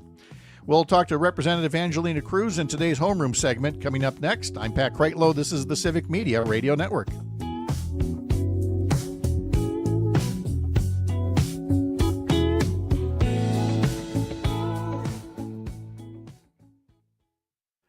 First, we're going to check in here with Matt Thompson. Let's see. Let me get my commercial banner up here for a sec so people know we're in a break. Matt, how are you? I'm doing good, Pat. Thanks for having me. Hey, my pleasure. Thank you for being here. We just wanted to make sure here during the commercial break that we could see you and hear you. I think we're all good. I've got. Is it working? It is working just fine. Okay. So I've got all your notes about the Veteran Mentor Program. So we'll be in good shape here. So what I'll do, if you don't mind, is I'll have you back in the waiting room. You can just put your phone in your cup holder or whatever else you want to do with it. And then about 7:44 or so, we'll wrap up the conversation with our next guests, and then we'll pop you up, and then we'll talk till the commercial break at 7:49. Outstanding. All right. Yeah, thank you. We'll see you in a little while. All right. Christian, I saw you in there. I hope you're well. Yeah, I am. I'm looking at a lot of beautiful snow. Okay. Apologies for not mentioning you. My last note from Sue had said they were still trying to confirm with you, so I didn't want to overpromise. I had a feeling you'd be here, but I wasn't entirely sure, so I mentioned Angelina. Oh. But you are always a welcome addition to any radio show. So just didn't want you to feel offended that I wasn't saying your name for some reason. But no problem. That's the deal there. All right. Hopefully we'll see Angelina in just a bit. We'll get going here in 3.5 minutes. Okay. Markets on the way next. Next on our Corn Hall of Fame tour, Pioneer brand Power Core and List Corn. Ooh, look at all the trophies. Yes. Power Core and List beats competitors with a 7.7 bushel per acre yield advantage. 3 distinct modes of pest control action and unsurpassed herbicide flexibility mean above-ground pests and weeds can't win. But what if they try? They wouldn't dare.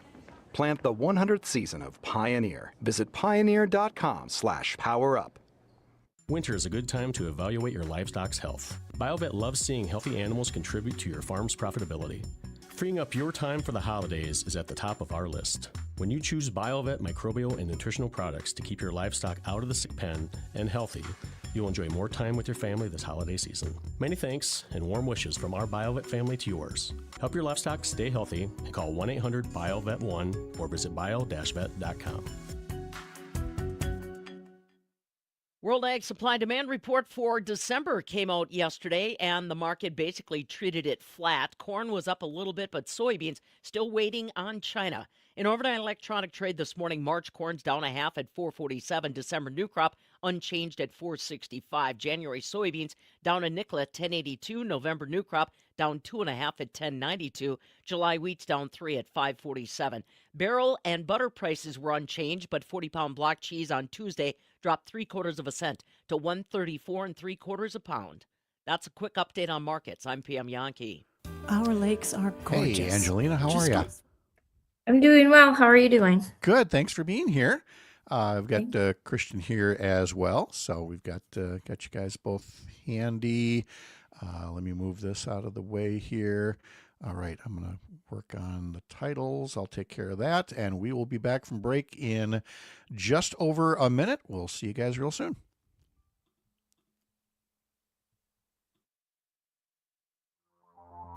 Join me, Tom Hartman, each and every weekday from 11 a.m. to 2 p.m. for the Tom Hartman program right here on Civic Media. I talk about the issues that all Wisconsinites can get behind, from unrigging our economy so it works for all of us, not just the billionaire class, to improving our representative government, to delivering on the promise of we the people. Tune in middays right here on your local Civic Media station from 11 a.m. to 2 p.m. for the Tom Hartman program. Tag, you're it.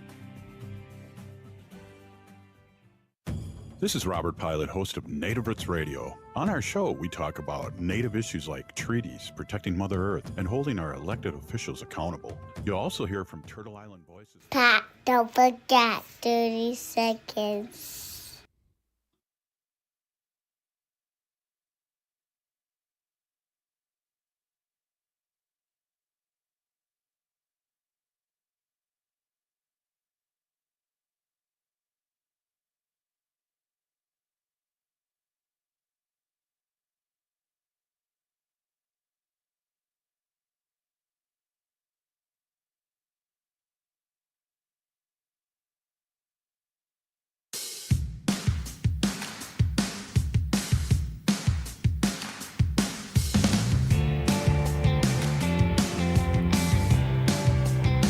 We have our homeroom segment coming up in just a sec with two state representatives, Angelina Cruz from Racine, Christian Phelps from Eau Claire.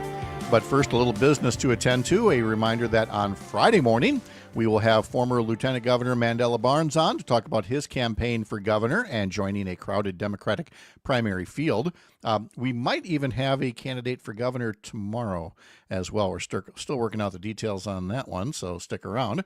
And then one other bit of business here. The keyword for our grown-up gift list text to win contest for this hour is LIGHT, L-I-G-H-T. So get on that Civic Media app, call up one of the radio stations on there, use the text button, and text just the word LIGHT, L-I-G-H-T, before 8 o'clock, and you are in the running for a daily prize of $200 and one of 3 great grand prizes. Get all the details at civicmedia.us.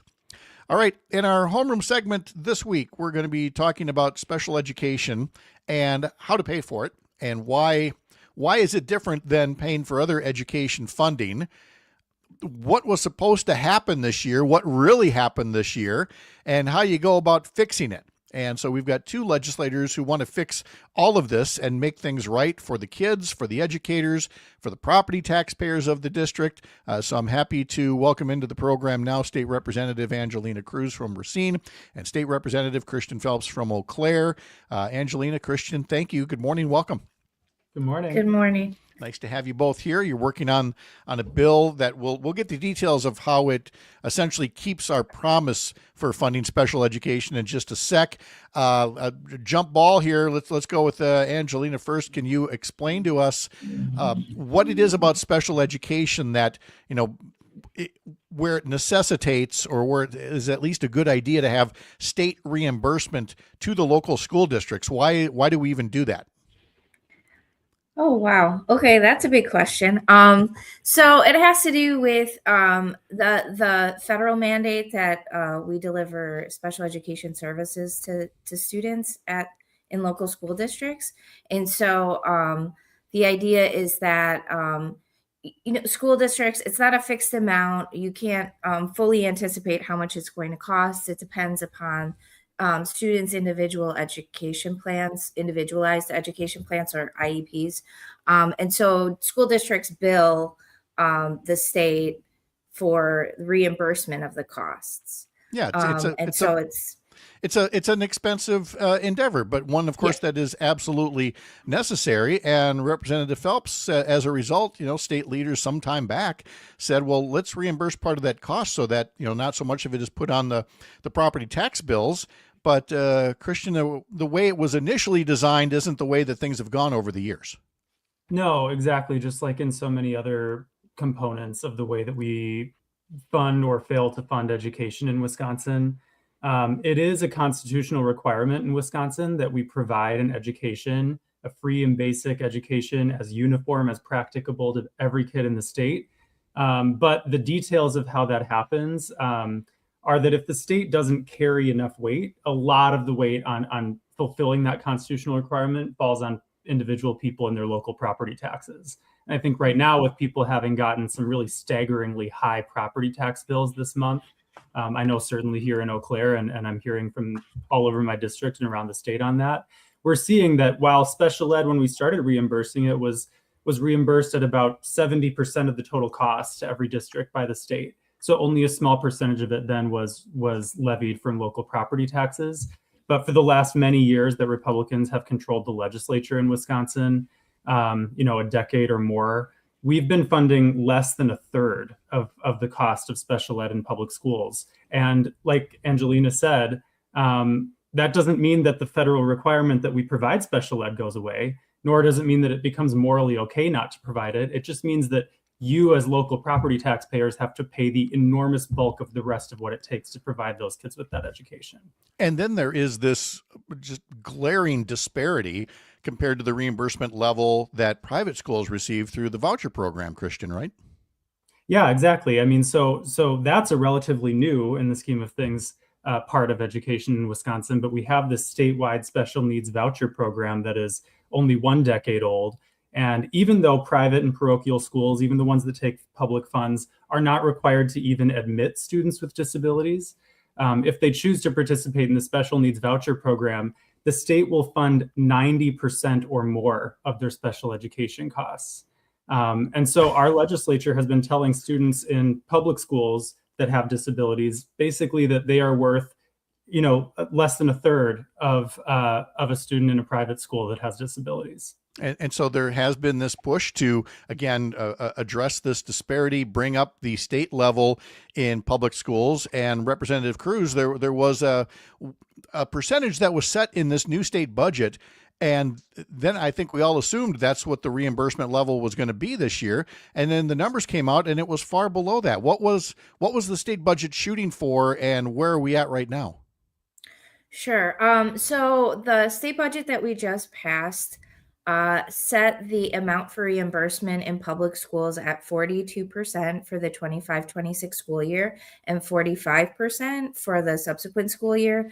And so the school bulletin that just came out from the Department of Public Instruction indicated that the reimbursement rate, at least for the 25-26 for this first portion of the school year, would hit around 35%. Which is obviously much less than 42%. So the 42% wasn't a guarantee then. It was... No. Okay. And I think an important distinction too with what Rep. Phelps just brought up in terms of the parity or lack thereof between public schools and private schools. Private schools are being reimbursed at 90% some sufficient rates. Public schools are 42% some certain rates, which I can unpack what the bill that we brought forward addresses in a second, but some certain simply means that it's a fixed dollar amount. And once the public school district hits the reimbursement rates of that fixed dollar amount, they're never going to hit the percentage in the legislation. It's a complicated formula that the fixed dollar amount is based upon, but it won't be 42% ever. No. And meanwhile, again, in the voucher schools, it is some sufficient, and they'll give them whatever they need. So, Representative Cruz, what does your bill do?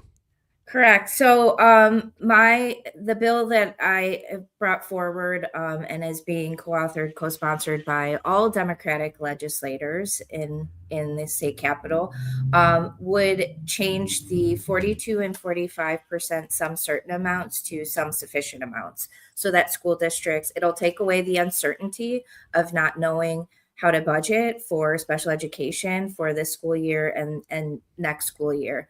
And so it's a Band-Aid approach. Right. Honestly, I came from the camp that we were not doing enough in the state budget for special education to begin with, which is why I voted against the state budget.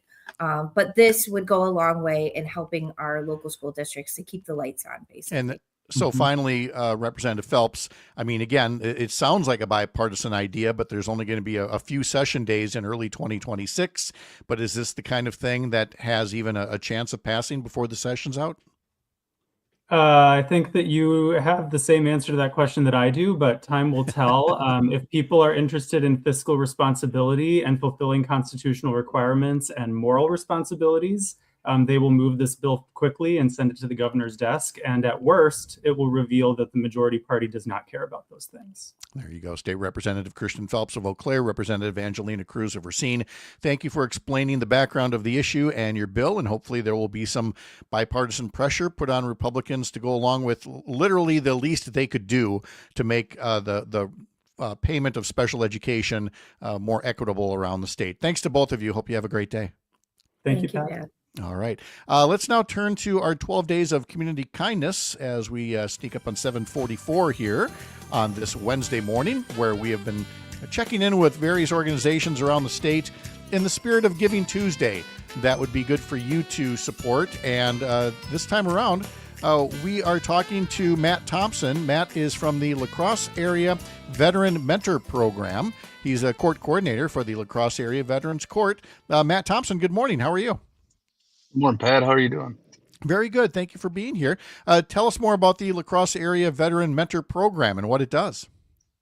So, 2010, Judge Todd Bierke and several legal professionals around here noticed a lot of veterans interacting with the criminal justice system. So they got together and put together a nonprofit that will provide basically peer-to-peer mentor support. So we take fellow veterans that volunteer to be mentors, and we pair them up with struggling veterans. Preferably we'd like to help these folks out before they get in trouble, but veterans aren't usually too keen on asking for help. So unfortunately, sometimes it comes down to a little farther down the line, and we're trying to help them rebuild their life at times. Yeah. So the La Crosse Area Veterans Court has notes here, graduated your 42nd veteran through the program, helping veterans in La Crosse, Monroe, Trumbull, Buffalo, Pepin, Vernon, Crawford, Richland, Jackson, Dunn, Barron, Lincoln, Marathon, Wood, Adams, Juneau, Kenosha, Washington, and Dane counties. There are a lot of folks that you are helping out here. So what is it that when people make donations or offer in other ways to help, what does that help you do? So, yeah, since we're a nonprofit and running a veterans court, we're kind of in a weird position that we rely on local contributions, and you can do that at our website, lavmp.org. We always are looking for veterans that are willing to volunteer to be peer mentors and sharing our information and resources, with those that may possibly need them. We often come back to the word resources, and we're talking to Matt Thompson from the La Crosse Area Veteran Mentor Program. Again, learn more at lavmp.org. And it's that access to resources that veterans need. And we've talked about this with other groups of people as well. Sometimes just facilitating, connecting those dots makes all the difference in the world, it sounds like.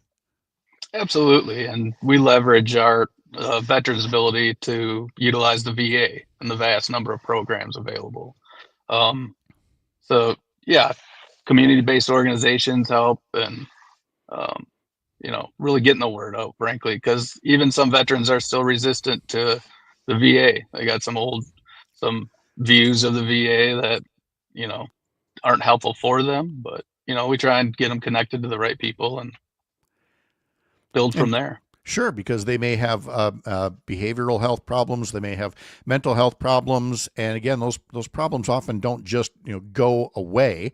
But this is, as you mentioned, through the courts, and so what's been your estimate of how this is done, helping keep veterans out of future legal entanglements?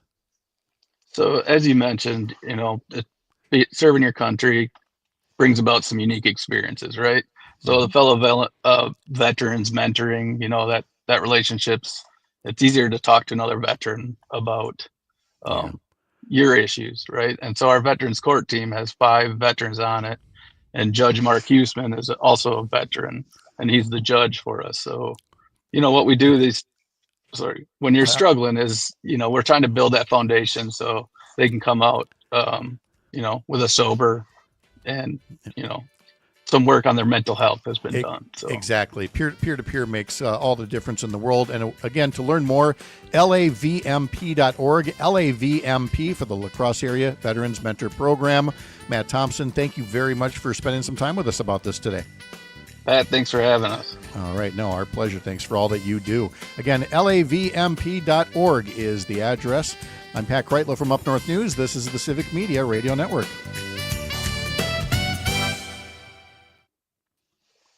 All right. We're in a commercial break there, Matt. Thank you so much. I appreciate it.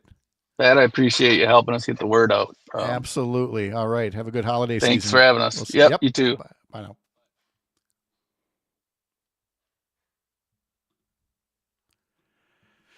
All right. How's Jimmy today?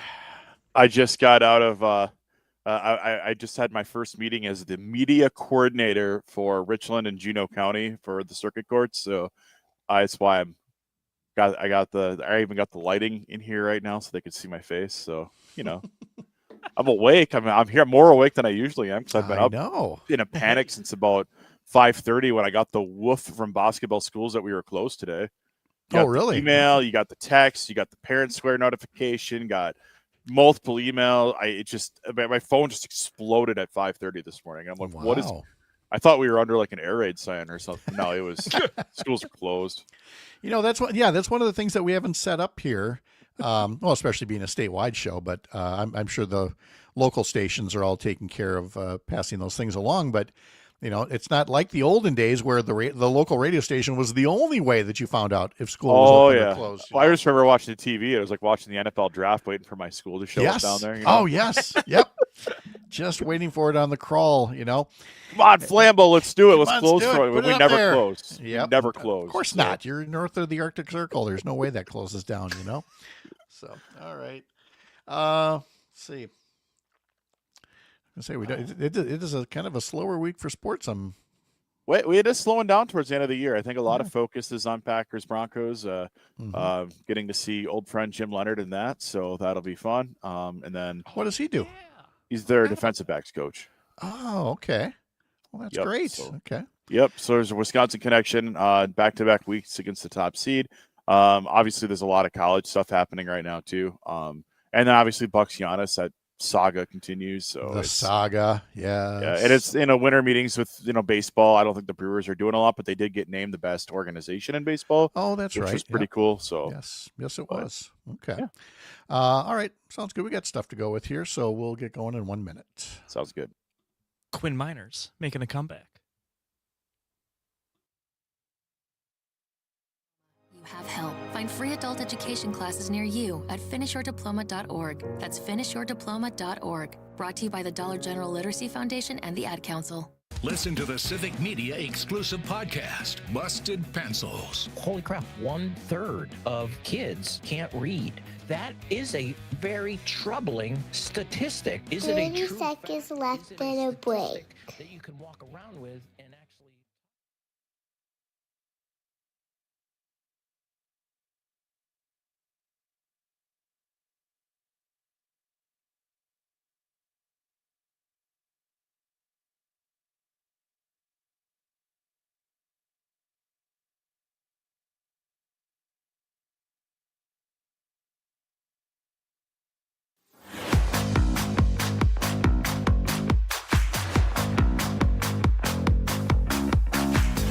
All right, you've got 7 minutes left to text us the word LIGHT, L-I-G-H-T, and you will be entered in the grown-up gift list text to win contest with another chance to play in the 9 a.m. hour with Jane and Greg. Different keywords throughout the day, different chances to win a $200 daily prize or one of 3 different great grand prizes. Details at civicmedia.com. Jimmy Koska is here, Civic Media Sports Director, on what has been a fairly slow week for sports. Not that anybody's complaining. We're coming up on the holidays and things like that. And I didn't realize till you mentioned it off air here that with the Packers playing Denver, we'll get to see an old friend again. Yeah, we'll get to see Jim Leonard, who's a coach of the Denver Broncos. So that's pretty cool. It's amazing all the ties that, in the NFL and college, like it's a small world, right? I mean, all the, it seems like every game you go up against somebody who's a former Packer or former, Wisconsin Badger. There's all these ties. Denver brings multiple Wisconsin connections. You got Jim, you've got the left guard of the century there from UW Whitewater. You've got, you've got so many things that happen in professional sports where there's always going to be some tie-in. And obviously for the Packers. Did you see how Parker was just beaming when you mentioned Whitewater? I mean, it's just the pride there. Yep. Hey, let the belly loose. All right. Quinn Miners is a great guy. Hey, Thanksgiving was 2 weeks ago. All right. I haven't used that line in 2 weeks. So I think personally though, I'm excited to see the matchup because it's another week where the Packers are going to face another top offensive line. And they're also facing a top seed. It's a team that keeps scoring relatively low, and the Packers have been in some of these rock fights already. So if the Packers do enough to get a win and what will probably be a low-scoring game, can they overcome another really good offensive line? Like, these are some good questions heading into the matchup this week. And I really feel like that for the Packers with this tough schedule that they've handled thus far in the back part of the season, this is going to be one of the more intriguing tests that they'll have the rest of the way. Yeah, and I don't want anybody looking past this game, least of which the Packer players, because I feel like they were guilty of that a little earlier in the season of looking ahead, and that's how they ended up losing to Carolina. But, I mean, we found out the Bears were as good as we thought they were, and we managed to eke out a win, and we got to play them again a week from Saturday in these division games. And while that sounds exciting and all, by no means should anybody be taking anything for granted in this game in Denver. Pregame begins at 1 o'clock on Sunday, kickoff at 3:25 on stations along the Civic Media Radio Network. Tonight, we've got some Badger men's college basketball at Nebraska. Coverage begins at 7:30 on stations in Rapids, Richland Center, and Ironwood, Michigan, I believe. And the Badger men have been the real deal so far. Yeah, and so has Nebraska. Nebraska enters this one without a loss. So this is going to be another important, I think, test for the men's basketball program at Wisconsin, because in the big profile game, the higher profile games they've had so far, they've had their struggles a bit. So, can they get a Big Ten win against a team that has started the year just absolutely blazing hot? And that's going to be for Nebraska kind of a, for them kind of a, where does this fit in with us? Does this legitimize us in any way? So they can get to 10-0 to start the year. I think that's incredible, and that's.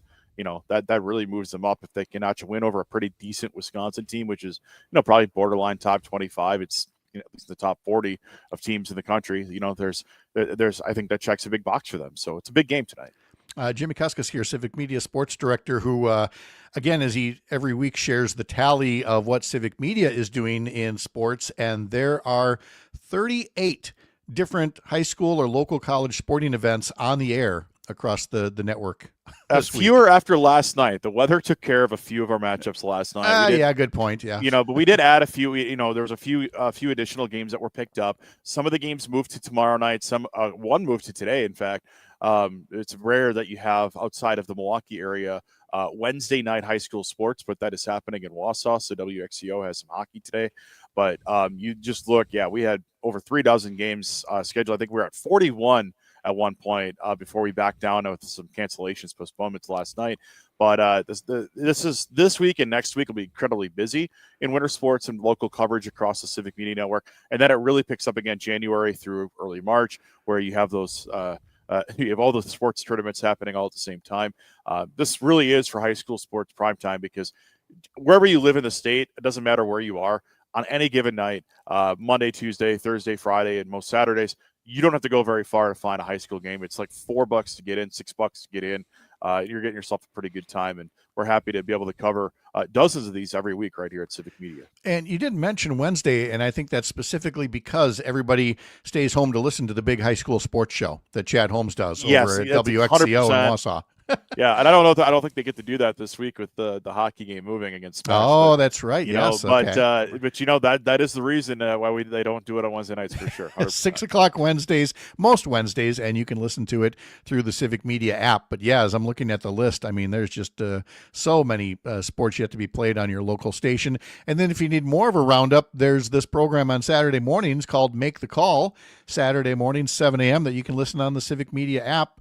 I believe Parker has already got the lineup, halfway done because he works so hard to pre-plan these things.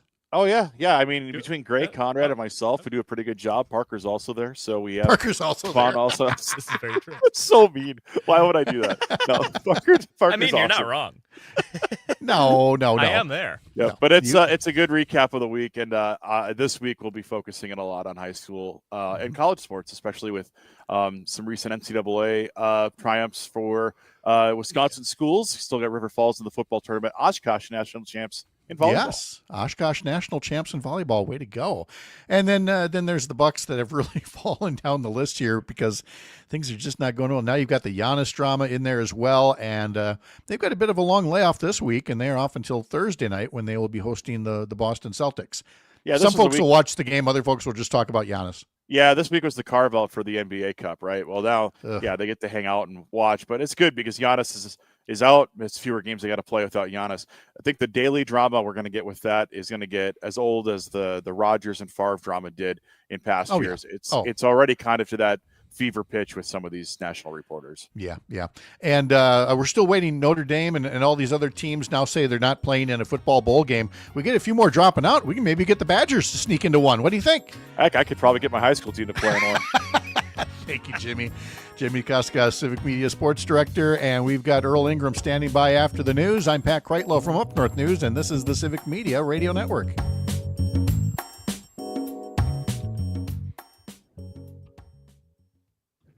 All right. Parker's resigning for the Saturday show in 3, 2, 1. That was so mean. There he goes. There he Yeah, goes. he left. He's like, see you guys. Jeez. That was so mean. That was funny, though. All right. It was very good. Parker, you're awesome. I Love have you, fun. Jimmy. I also haven't booked anybody for this week yet, so I have to do that today. Okay. But I have ideas for what I want to do. Every local person that we have in the company that would have to do games, now all these games are packed in the back of the week. And like, I think just Chad was our guest for this week, or we were going to try for Chad. He's got 5 games in 4 days. I don't know where we squeeze him in. So, Oh God. Okay. All right. I was wondering. I was going to say I thought he was on this week, but I couldn't remember for sure. Yeah, I haven't booked anybody. I'll figure it out. Anyway, so next week will be fun. We get to recap Broncos tease ahead to Bears, so that should be exciting next week. All right. Sounds good. All right. Thanks, Jimmy. Take care. Talk to you later. Hey, Jimmy. Yep. Hey, Earl. Good morning. Good morning. How you doing? Doing good, thanks. Obviously, I'm sure we're going to spend most of our time with your interview with Mandela. Yeah, well, I just wanted to say, you and I have been around the sun a couple times. Yes. Business is always fluid. It's forever changing, and so you get to get involved in something. I've been enjoying the opportunity. And then things change. But I want to say ahead of time, thank you for the opportunity. I've had a great time. Oh, this has been wonderful. I appreciate that very much. And we'll have more to talk about next week as well, assuming you're around, and we'll do that. And then, like I said, so we got Mandela today. Looks like you had more with Sandy Williams as well. Yeah. The Mandela thing is. We got the first opportunity to interview him. Yep. And this goes back many, many times. Every time he ran for an office, he always did it on a show that I was on. So I was appreciative. Yeah. No, that's awesome. All right. I think we're in good shape here then. So, we'll get going in 4 minutes. See you in a minute. All right.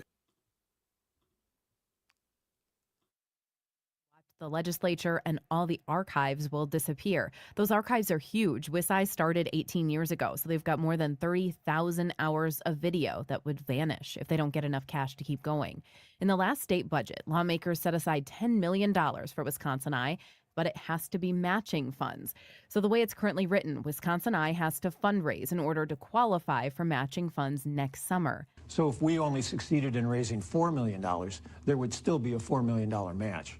Yet, to think that we can raise $10 million between now and the end of June is something of a pipe dream. They say it'll cost almost $900,000 to keep the service going for 1 year. If they don't get that money, they'll shut down on Monday. I'm Savannah Tomei Olson, 92.7 WMDX News.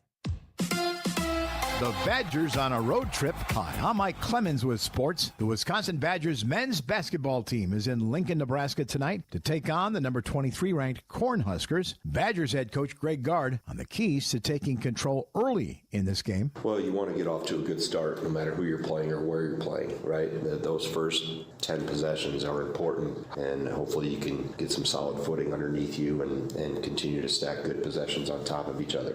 NBA, the Bucks host the Boston Celtics tomorrow night. Milwaukee with a record of 10-15. Doc Rivers says, imagine if only he'd had Giannis and Kevin Porter Jr. on the court at the same time. Giannis and all of our and Scoot have been here all year, and we haven't figured out how we wanted to play. That would be an issue. I think Giannis and Scoot have played 2 games, and one of those games, one of them got hurt. We've not had a stretch where we had a group healthy. We're going to have that stretch at some point, I hope. That's the Bucks head coach Doc Rivers. With sports, I'm Mike Clemens.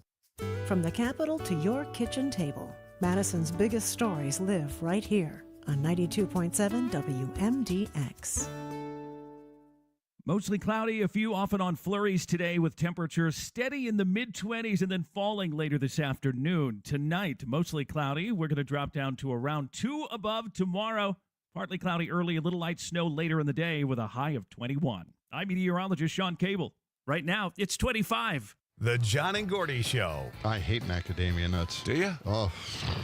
They originated in Australia. They were named for a physician and chemist, John Macadam. He discovered his nuts in Australia. You know, it's kind The of nuts were just laying there, and he said, "Whoa, what are those?" You know, how do we get in these messes with nuts and balls? What is it? Weekday mornings 6 till 8 on 92.7 WMDX and the Civic Media app. Doctors Without Borders is delivering life-saving medical care where it's needed most in communities around the world. From bandaging war-wounded patients in Sudan to providing clean drinking water in Haiti, we're in more than 70 countries worldwide, bringing patients from sick to recovering, from emergency to aid. Pat, don't forget 30 seconds. Yes, ma'am. Yes, ma'am.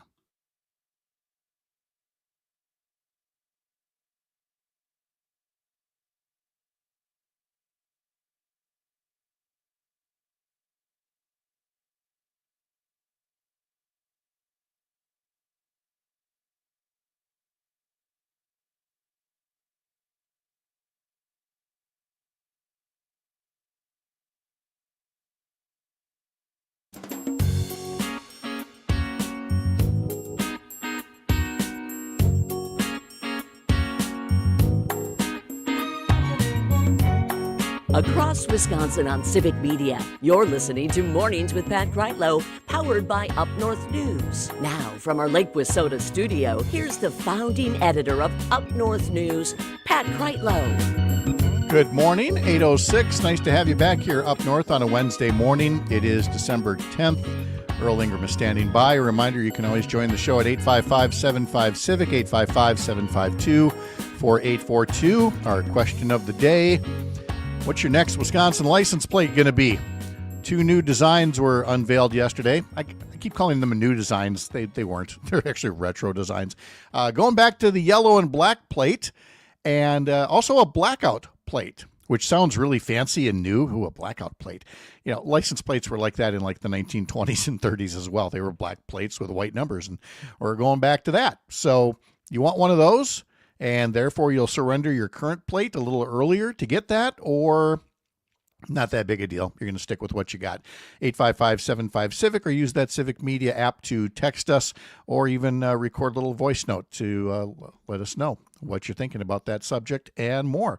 We'll also talk about our question of the week from our Sunday morning newsletter coming up in just a little while. But first, Earl Ingram joins us from the What's Going On podcast, and you can learn more about that over at civicmedia.us. Click on shows. And Earl got himself a heck of a good guest last week as we continue adding candidates to the race for Wisconsin governor in 2026. Earl, good morning. Good morning to you, Pat. How you doing? I'm doing great. Good to talk to you. And as you'd mentioned more than once that the former lieutenant governor was quite interested in getting into the race for governor. He formally announced last week, and then you had a chance to sit down with him, that's not a first for him. He's almost made that like a tradition. Yeah, he goes back. He's still a relatively young man. He's 39 years old. I don't know.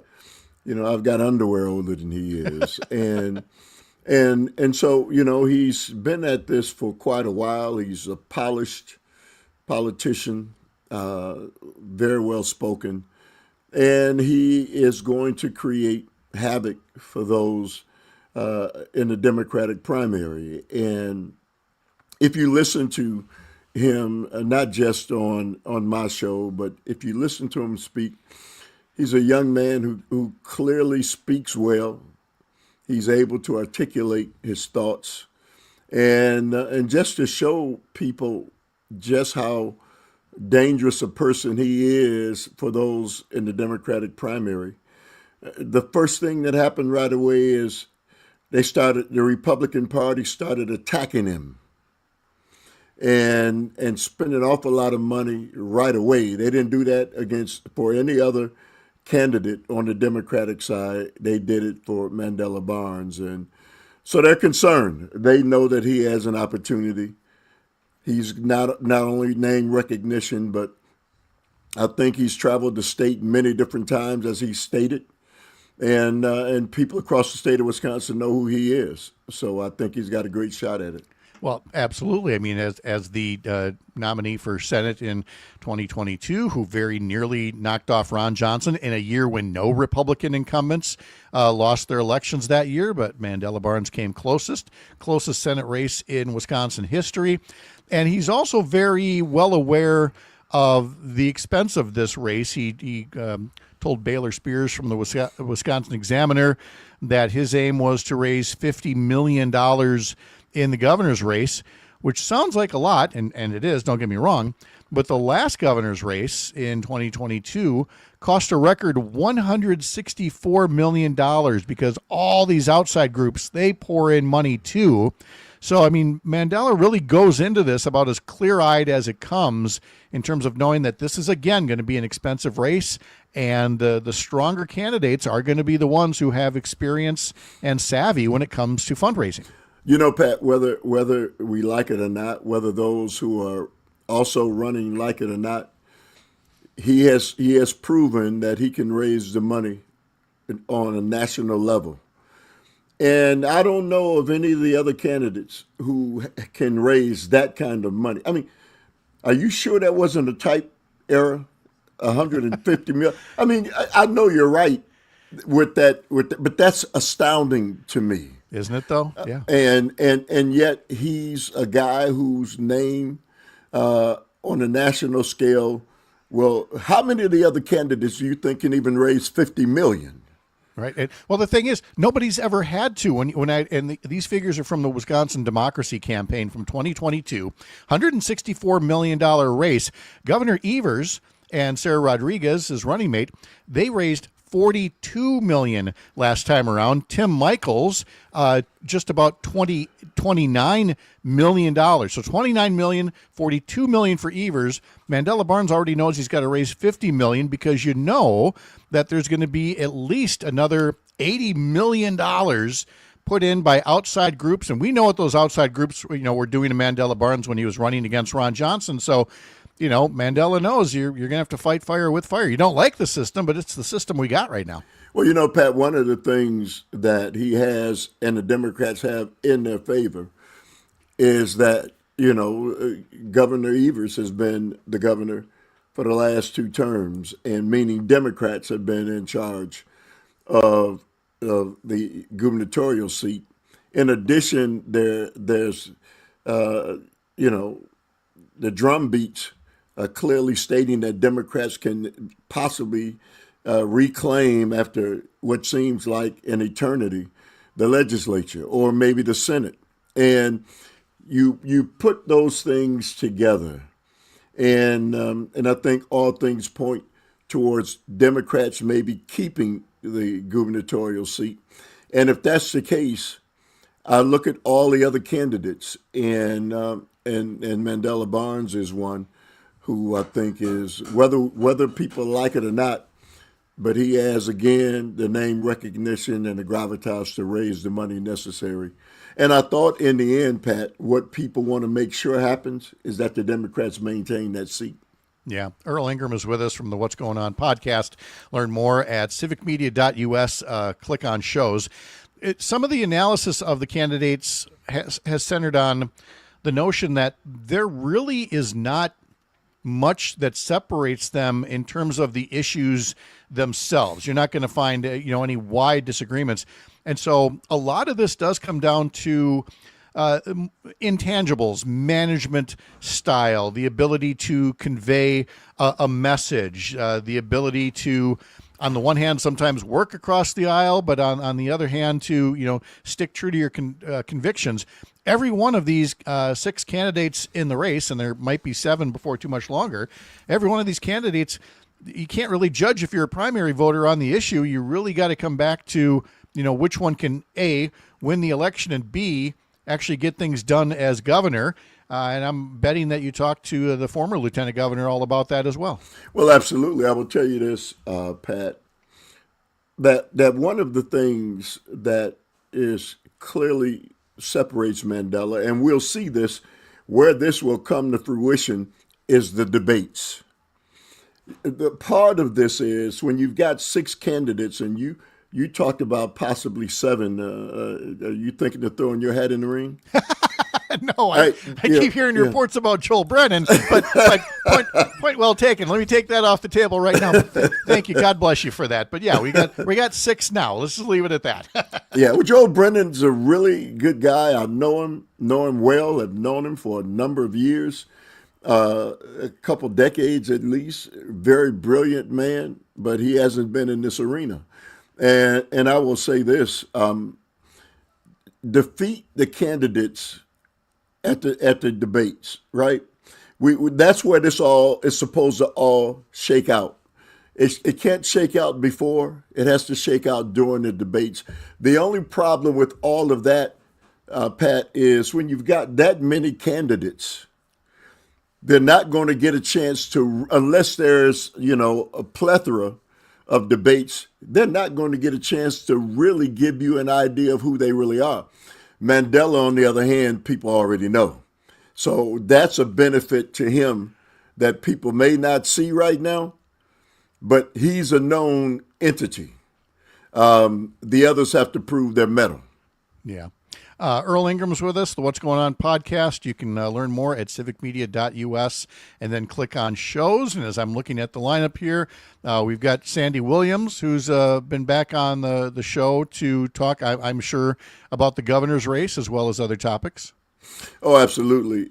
Sandy, if you haven't heard Sandy Williams, you really ought to. He's a treat.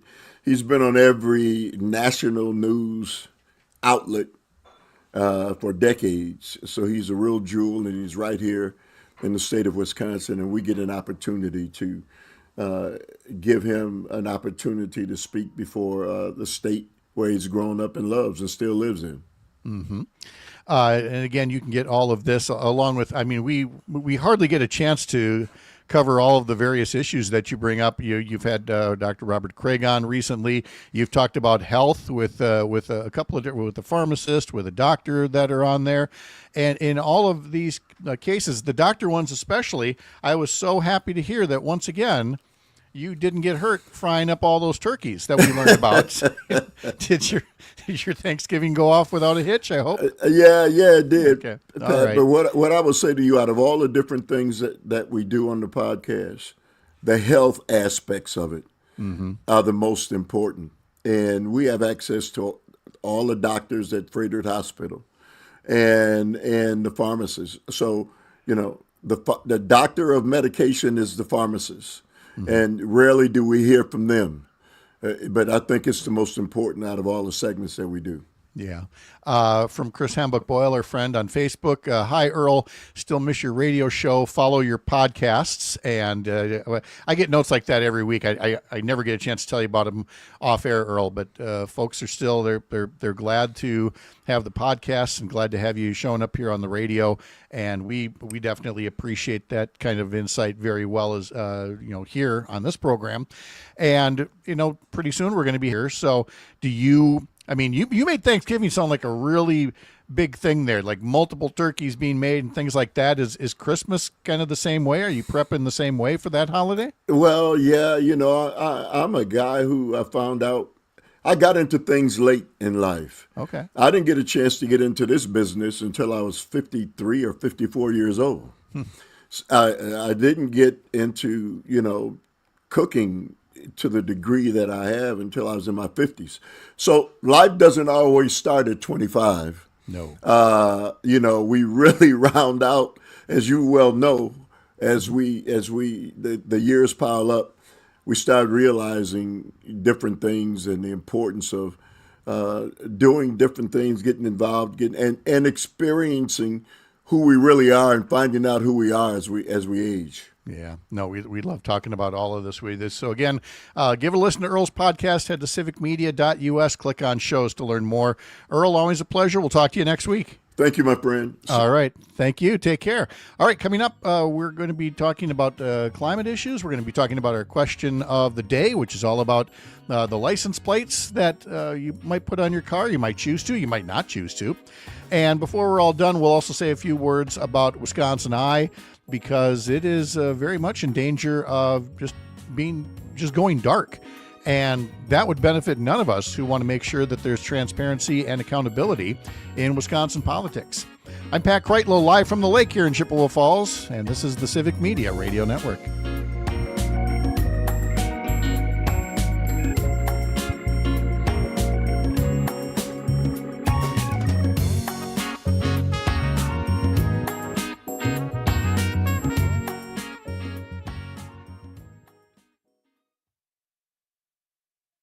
Something actually worse. I haven't forgotten in a while, but I forgot today about that About programming on MDX. Oh, yeah. No commercials today.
Yeah, 30 seconds, Dorbeck.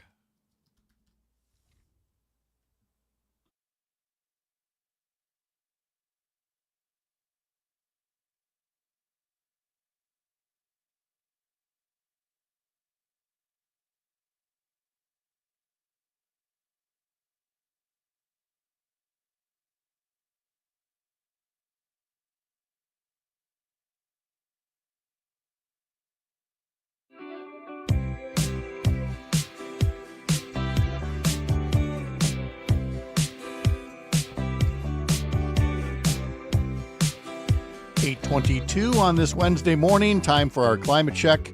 Check in with Melissa Baldoff about some of the stories that she's following about a changing climate and both the challenges and the opportunities that come along with it. Melissa, good morning. How are you? Good morning. I'm doing okay. I'm doing better than my computer, which is kind of I think under protest because of the weather this morning. So yeah, running slow, but she's still going. Can't say that I blame you can't blame the weather for this. It's just it's affecting all of us. So again, some of these stories that we follow, sadly they're not a surprise, but they still deserve mention so that a record is out there. And this headline from the New York Times: the Environmental Protection Agency erases mentions of human causing climate change from some of its websites. An EPA site listing the causes of climate change no longer includes the main one, human activity. Again, this is what in the business we would call wish casting, as opposed to newscasting, where you just put out there what you wish was the case. And, the Trump administration can wish us all to forget the actual causes of a changing climate. But apart from this kind of government censorship, that's really all they got.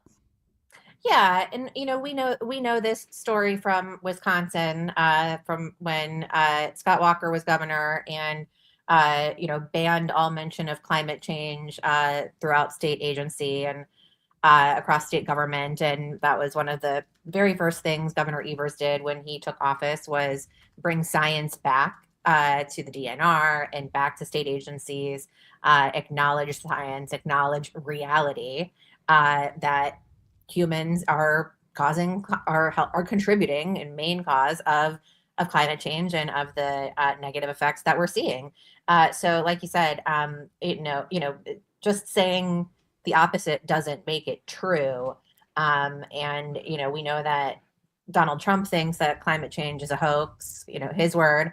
But that's the thing. Let's jump on that word. Let's jump on that word hoax, because he did it again about affordability, calling that a hoax. Now, people can see prices for themselves. And so whether he knows it or not, I mean, I know he doesn't play poker, but there's something called a tell. And when he uses the word hoax, I mean, I think more and more people are onto him of, oh, that's a thing that's true that he wishes wasn't. So he's going to make stuff up. I mean, hoax has really become his tell. Exactly. And, maybe affordability is a hoax to him, because this is somebody who, has been given every advantage and benefit in life. I don't know about you, but, when I wanted to get into my line of work, my parents weren't handing me buckets of cash to get it going. And, I would never have been able to bankrupt multiple businesses and keep it going. So this is somebody who, doesn't understand the struggles that real people face, because, he's never had to, has no connection to reality. So it's not a surprise that he might think affordability is a hoax, because he just doesn't know what the word means. But it is an actual crisis to, the vast majority of Americans who are seeing their energy bills skyrocket. We're talking to Melissa Baldoff here in our weekly climate check. Headline here from WISC is that the city of Madison has completed its second year of building energy savings program.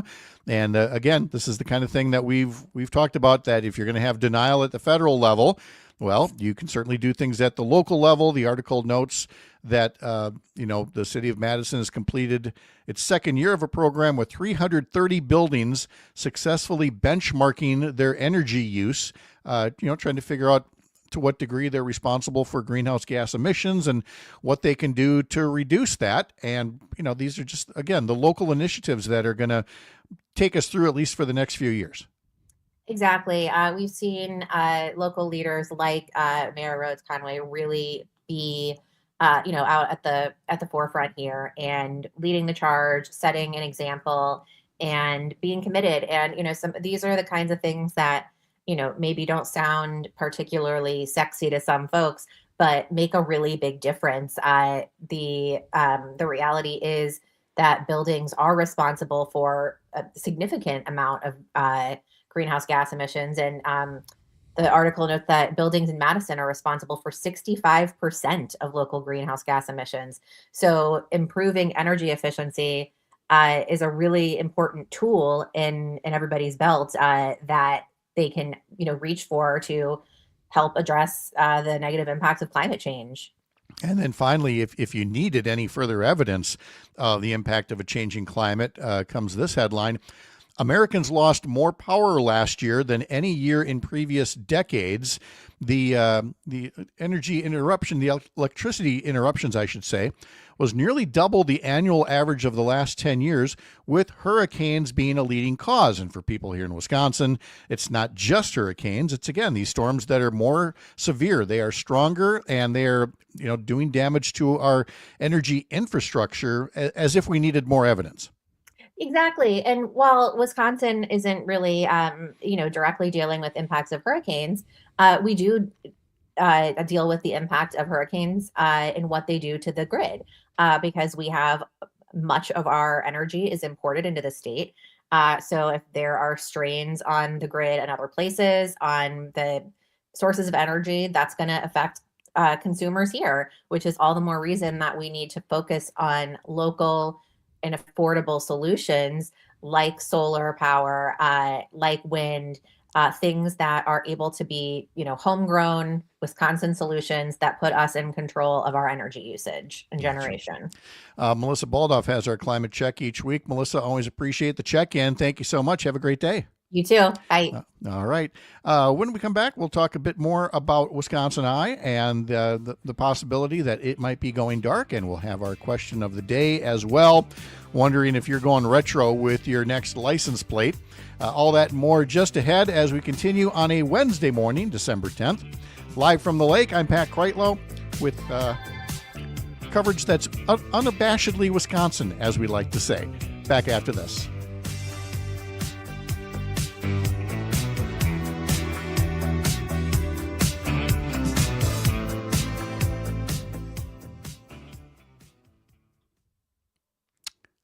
Keep track of my tabs over here. All right.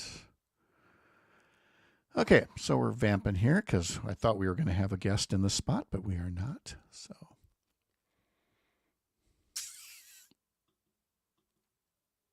all right, I'll be back. Did we? I didn't even notice that we were supposed to have a guest today. What's that?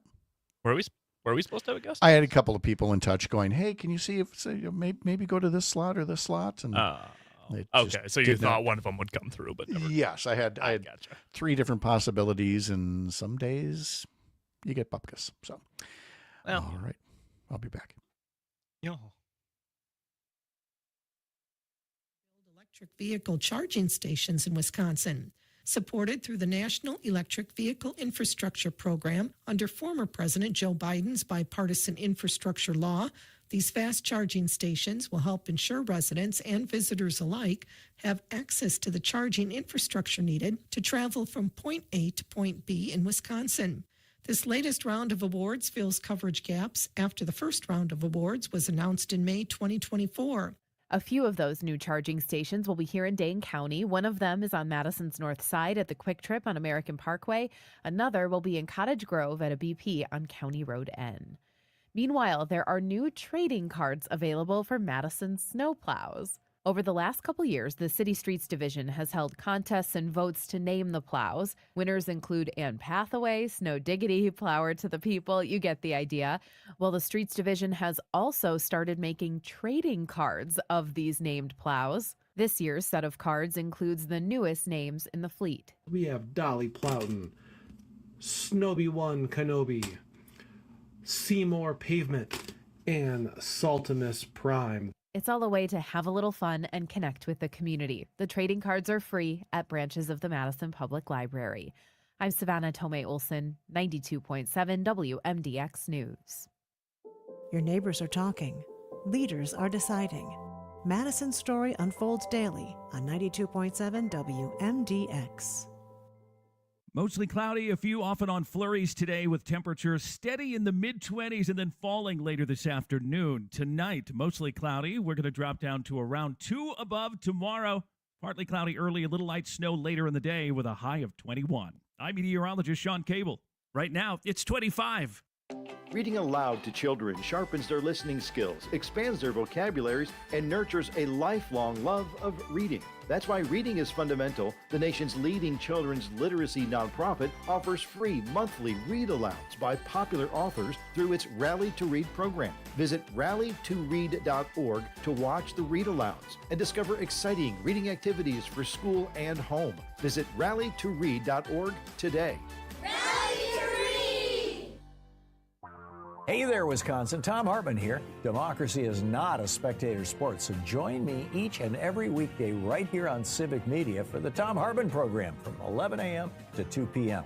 Covering the news of the day and sharing ways for you to get off the sidelines and get active in your community, because change starts with you. Get involved and tune in to the Tom Hartman program Monday through Friday from 11 a.m. to 2 p.m. right here on your local Civic Media radio station. Pete Schwaba. On the next Nightlight, I welcome City of Marinette Marketing Director Sean Katzbach, founder of the legendary Comedy Sports in Milwaukee, Dick Chudnow, and Northeast Wisconsin stage actor Martin Prevost. Nightlight with Pete Schwaba, weeknights from 5 to 8 p.m. Ad Council and your state forester.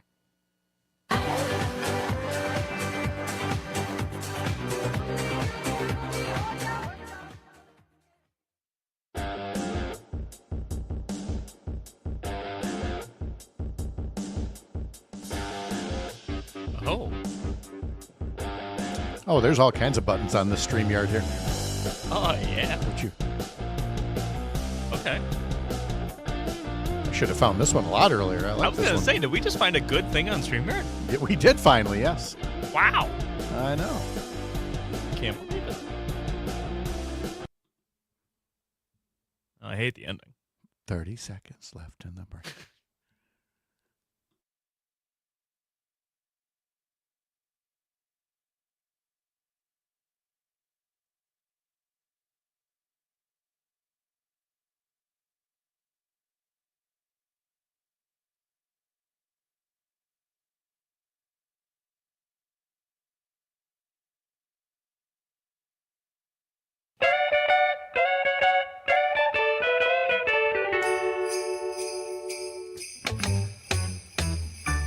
So a little earlier, you heard from Earl Ingram talking about his interview with Mandela Barnes, and you can listen to that interview through the What's Going On podcast at civicmedia.us. Then another chance to hear from Mandela Barnes will come this Friday morning, 8 o'clock, right after the news, when we get a chance to talk to the candidate for governor about his decision to get into the race. Might not be the only gubernatorial candidate that we talk to yet before the week is out. We'll continue working on the field as it is and give you an update along the way.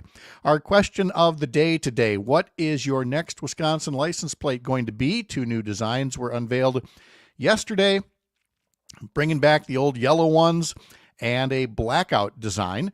Or would you rather just stick with what you've got with a little bit of Wisconsin scenery on the top of it? 855-75-CIVIC, 855-752-4842.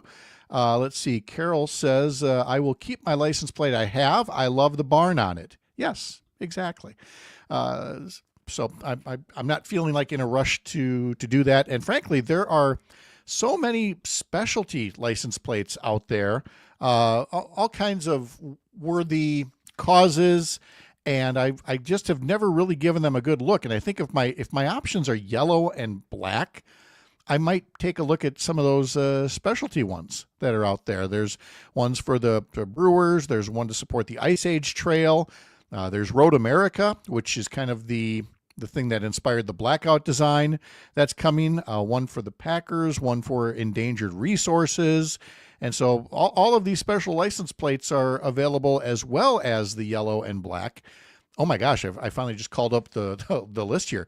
There's one for the International Crane Foundation. We had them on just yesterday, I believe. Ducks Unlimited, Donate Life, Civil Air Patrol, and boy, on and on and on it goes. So I don't know that the plain yellow or the plain black would appeal for me if I have that kind of an option. But we'd love to know your thoughts. 855-75-CIVIC, 855-752-4842. We also, along with our question of the day, we have a question of the week in our Sunday morning newsletter. And in that one, we have been asking about wedding barns and whether the laws regarding alcohol sales need to be loosened up for these small rural businesses, or if they need to abide by the same rules as bars, taverns, and banquet halls, even though they are not full-time businesses. To get a first look at our question of the week, sign up for our weekly Sunday morning newsletter, Sunday Mornings with Pat Kreitlow, over at upnorthnewswi.com. I want to talk a bit about Wisconsin Eye here, which is Wisconsin government's version of C-SPAN, because it is such a unique opportunity to maintain transparency for Wisconsin government, but it might be going away. I mean, as Tony puts on YouTube, so city council meetings can be broadcast on YouTube, but assembly floor sessions can't? Come on, man. He says, WisI really feels like it should be funded entirely by the state. Well, it's not. It does depend on donations. It depends on some very wealthy people to provide the funding for it, and a lot of that has dried up. And so Wisconsin Eye is looking at going dark as early as next Monday, unless they can find somewhere in the couch cushions $877,000. And that's just to maintain current operations. Now, the Isthmus notes in an article about this that there's still as much demand as ever for the services that Wisconsin Eye provides. The unedited coverage of, the Assembly and the Senate sessions. There are committee meetings. There are pre-session press conferences by Democratic and Republican leaders. There are various boards and commissions.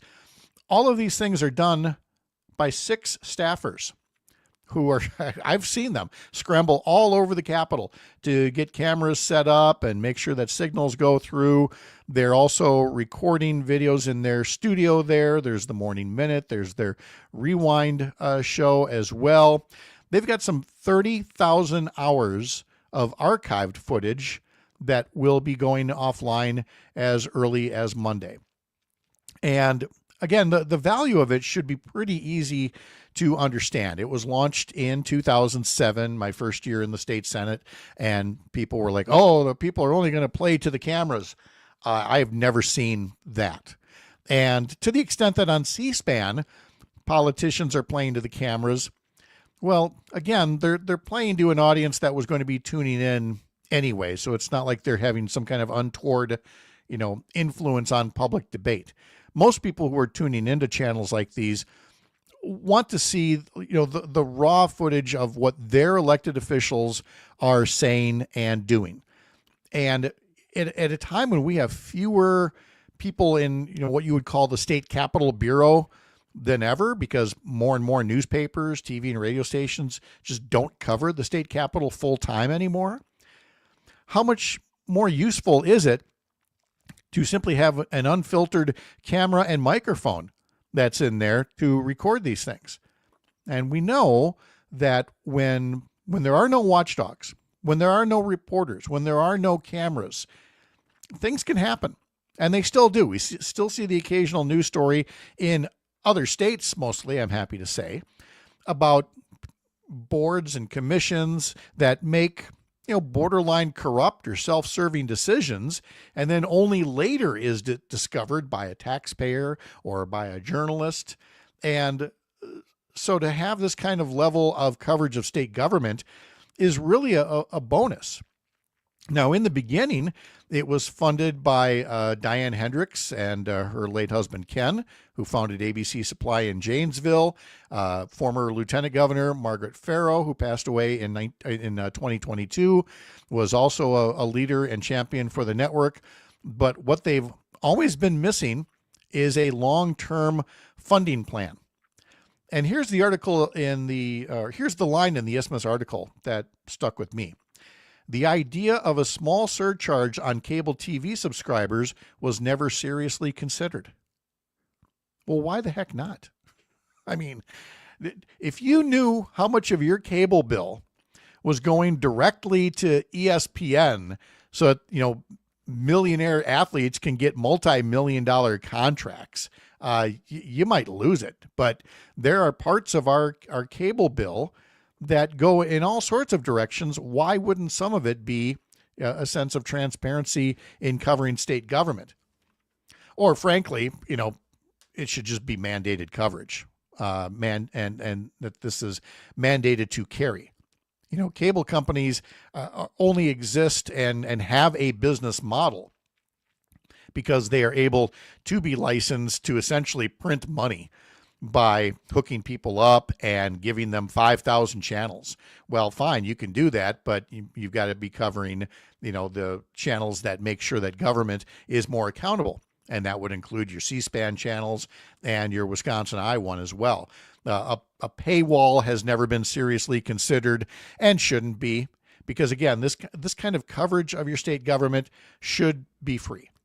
But here's the other thing that kind of sticks with me. State officials gave Wisconsin I $250,000 in the current budget, and then they could qualify for up to $10 million if they could match that amount. So matching funding of up to $10 million if they raise up to $10 million from other sources. Otherwise, you get $250,000. I have to admit that I have never really been a fan of the matching grant setup, that people say, oh, your gift is matched dollar for dollar by such and such. And I guess I understand that they're trying to gin up interest, like, hey, your dollar goes twice as far. But it seems to me that if a person or a group is willing to give a certain level, you know, up to a certain level, then just give that level. You're clearly willing to commit that much for a worthy cause. And hey, if other people are motivated by your generosity, well, that's wonderful. But what are you doing giving $250,000 and then saying, hey, but you could get 10 million, but you got to go beg and scrounge for 10 million yourself? That's just not going to get the work done. And the folks at Wisconsin I totally understand that. They know that they have to raise, like I said, so $887,000 in the next few days just to keep from going dark on December 15th. And so far, according to one of the leaders of Wisconsin I, President John Hankus, he told WISN TV that if we only succeeded in raising $4 million, there would still be a $4 million match. Yet to think that we could raise $10 million between now and the end of next June is a pipe dream. And so Hankus is asking the governor and lawmakers to change the plan for those matching funds that could keep Wisconsin I afloat. To which I would again say that I already know what Republican lawmakers are going to say. Well, we don't have the money for that. Well, you clearly are willing to match up to a certain amount. You're clearly willing to put all kinds of money toward things like, you know, tax cuts for the very wealthy and a whole host of other things. Wisconsin I should just be part of that mix. You should want people to see what you're doing because you believe in the work that you're doing. And it is, frankly, you know, it's better than you hiring a camera crew to say, look at me, look at what a good job I'm doing on the assembly floor and in these committee meetings. Let the people see it every day in the work that you do. We'd love to know what you think of that at 855-75-CIVIC, 855-752-4842. Let's see, we talked earlier about Sean Duffy, the U.S. Transportation Secretary, former member of Congress, acknowledging that he does not have a plan to reduce costs at airports. We have talked about Congressman Scott Fitzgerald and his seemingly pro-monopoly or friendly to monopoly views on the bidding over Warner Brothers between Paramount and Netflix. And there's one more member of Congress to pass on some news about, and that would be Tony Weed, the member of Congress from the 8th Congressional District in Northeast Wisconsin, who is crowing about a bipartisan bill that he's saying would give small business owners a bigger voice because it's in something called the Dump Red Tape Act, which will create a dedicated hotline for small business owners to report overly burdensome or unnecessary federal regulations to the Small Business Administration Office of Advocacy.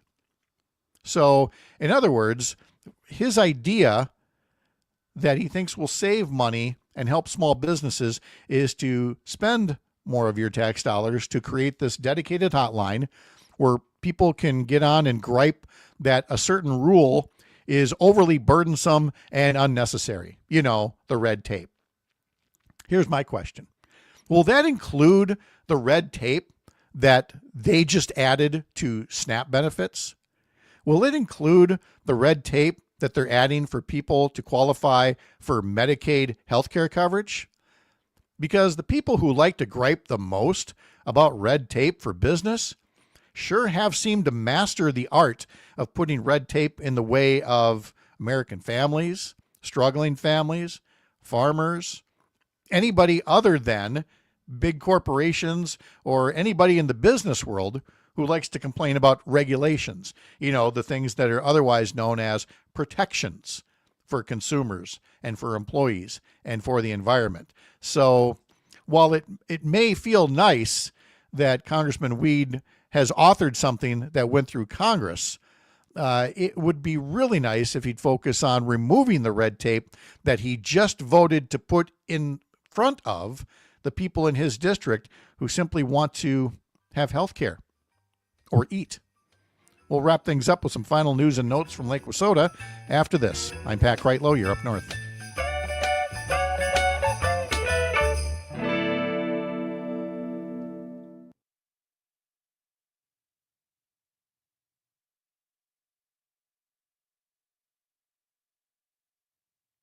I've been looking through these license plates. Did you know that there is a choose life?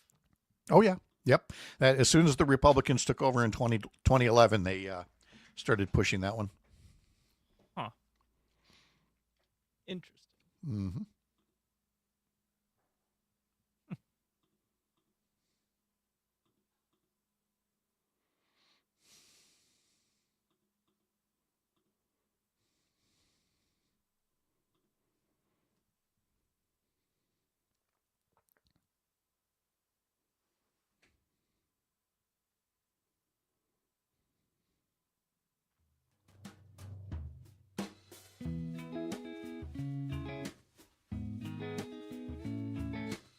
What, are you trying to scare me now? Two can play this game.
Pat, don't forget 30 seconds.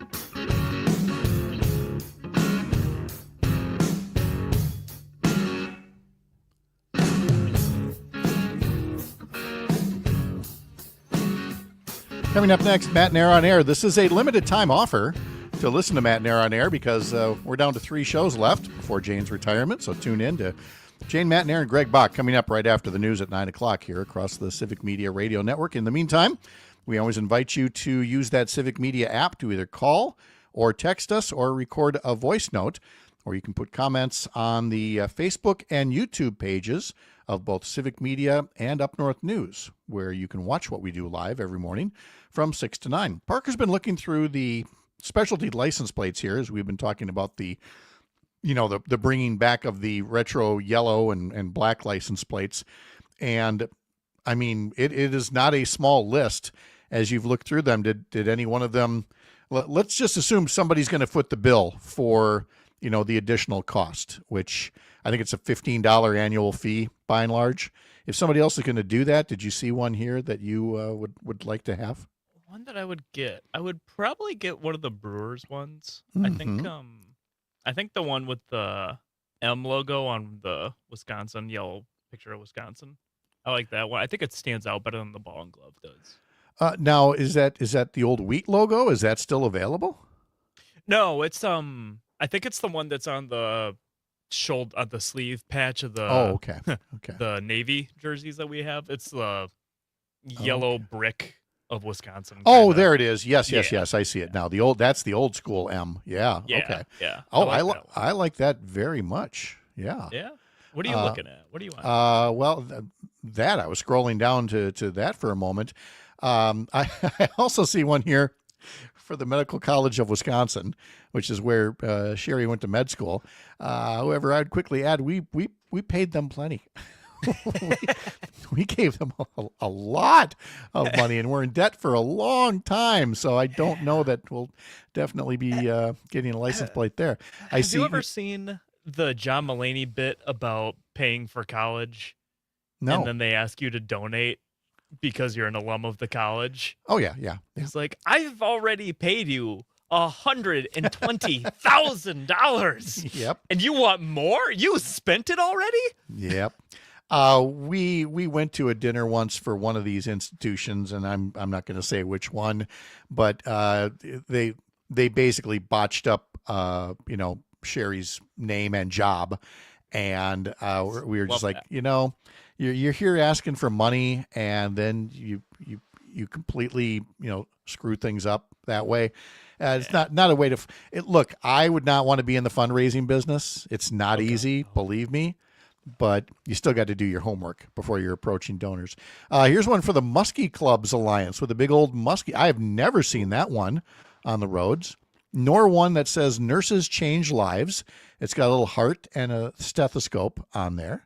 So that's cool. Holy cow, the Operating Engineers Union has a license plate that's on here as well. Yeah. My God. Here's one for the Rocky Mountain Elk Foundation with a big old elk over on the left side of it. Boy Scout alumni with the Scouts. Alumni. Huh. Here's one for Spay, Neuter, and Adopt Pets. It's got Bob Barker's face over it. No, it's a little puppy dog and a cat. Oh, and a rabbit. And so you'd have a license plate that says Spay, Neuter, Adopt on it. Okay. Interesting. Yeah. Here's one for Trout Unlimited. So it's like the muskie, but the trout instead. Do you have people competing for that one? I got another one here with Bucky Badger on there. Oh, yeah. I can always get behind Bucky Badger. Do they have for the here's Whitetails Unlimited, the Wisconsin County Forest Association, the Wisconsin National Guard, Women's Health. What I don't see are for all of the UW schools like Whitewater, Eau Claire, and all of that. So they must not have something like that. I would think that they would. That would be an easy one, I'd think. I would think so, too. I'm seeing the Badgers and Marquette are the two, and Medical College of Wisconsin. There is a general, and I would like to point out that it says University of Wisconsin system. Not universities. Of Not Wisconsin universities. system. No. We're not. I I'd can't even get it back into that one. So anyway, so there ends the license plate discussion for today. One other note from the Milwaukee Journal Sentinel's Molly Beck that a judge has refused calls from Donald Trump's former Wisconsin lawyer to recuse himself from the fake electors case. This is over, of course, that felony forgery charge that is being faced by Jim Trupus, who himself was a former Dane County judge, but who represented Donald Trump's campaign in Wisconsin back in 2020. The judge in this case, Dane County Circuit Judge John Hyland, refused calls to step down in the case. This really does, again, come down to the fake elector scheme, of which Trupus and another Wisconsin native, Kenneth Chesbrough, were a lead architect in Donald Trump's efforts to stage a coup after the 2020 election, and delivered false elector paperwork to a Pennsylvania congressman's staffer to give them to Vice President Mike Pence on January 6, 2021. Ron Johnson had played a role in that as well. And if Mike Pence had gone along with it, there is no telling what kind of chaos this nation would have faced. But Mike Pence, still containing some degree of human ethics, lacking in the President of the United States, said no. Now, again, in the fake electors case, Trupus and Chesbrough and the fake electors themselves have all indicated, well, this was just a legal fallback strategy, just in case, a recount showed that Trump had won the election. But Trump was never going to win the election by recount because there was never any evidence that would point to some kind of wrongdoing, to the point that would require a court to look at paperwork from other electors. In other words, they knew it was a criminal conspiracy all along. They've managed to evade it this long, but there are still some state cases, and still hope that justice may still be done someday before somebody else tries to overturn an American presidential election. My thanks to today's guests, Representatives Angelina Cruz and Christian Phelps, as well as Melissa Baldoff, Earl Ingram, Jimmy Koska, Ellie Bordeaux from Up North News, and all of you for being here this morning. I'm Pat Kreitlow from Up North News, part of Courier Newsroom, a pro-democracy news network. We'll see you back here tomorrow morning, bright and early, here up north.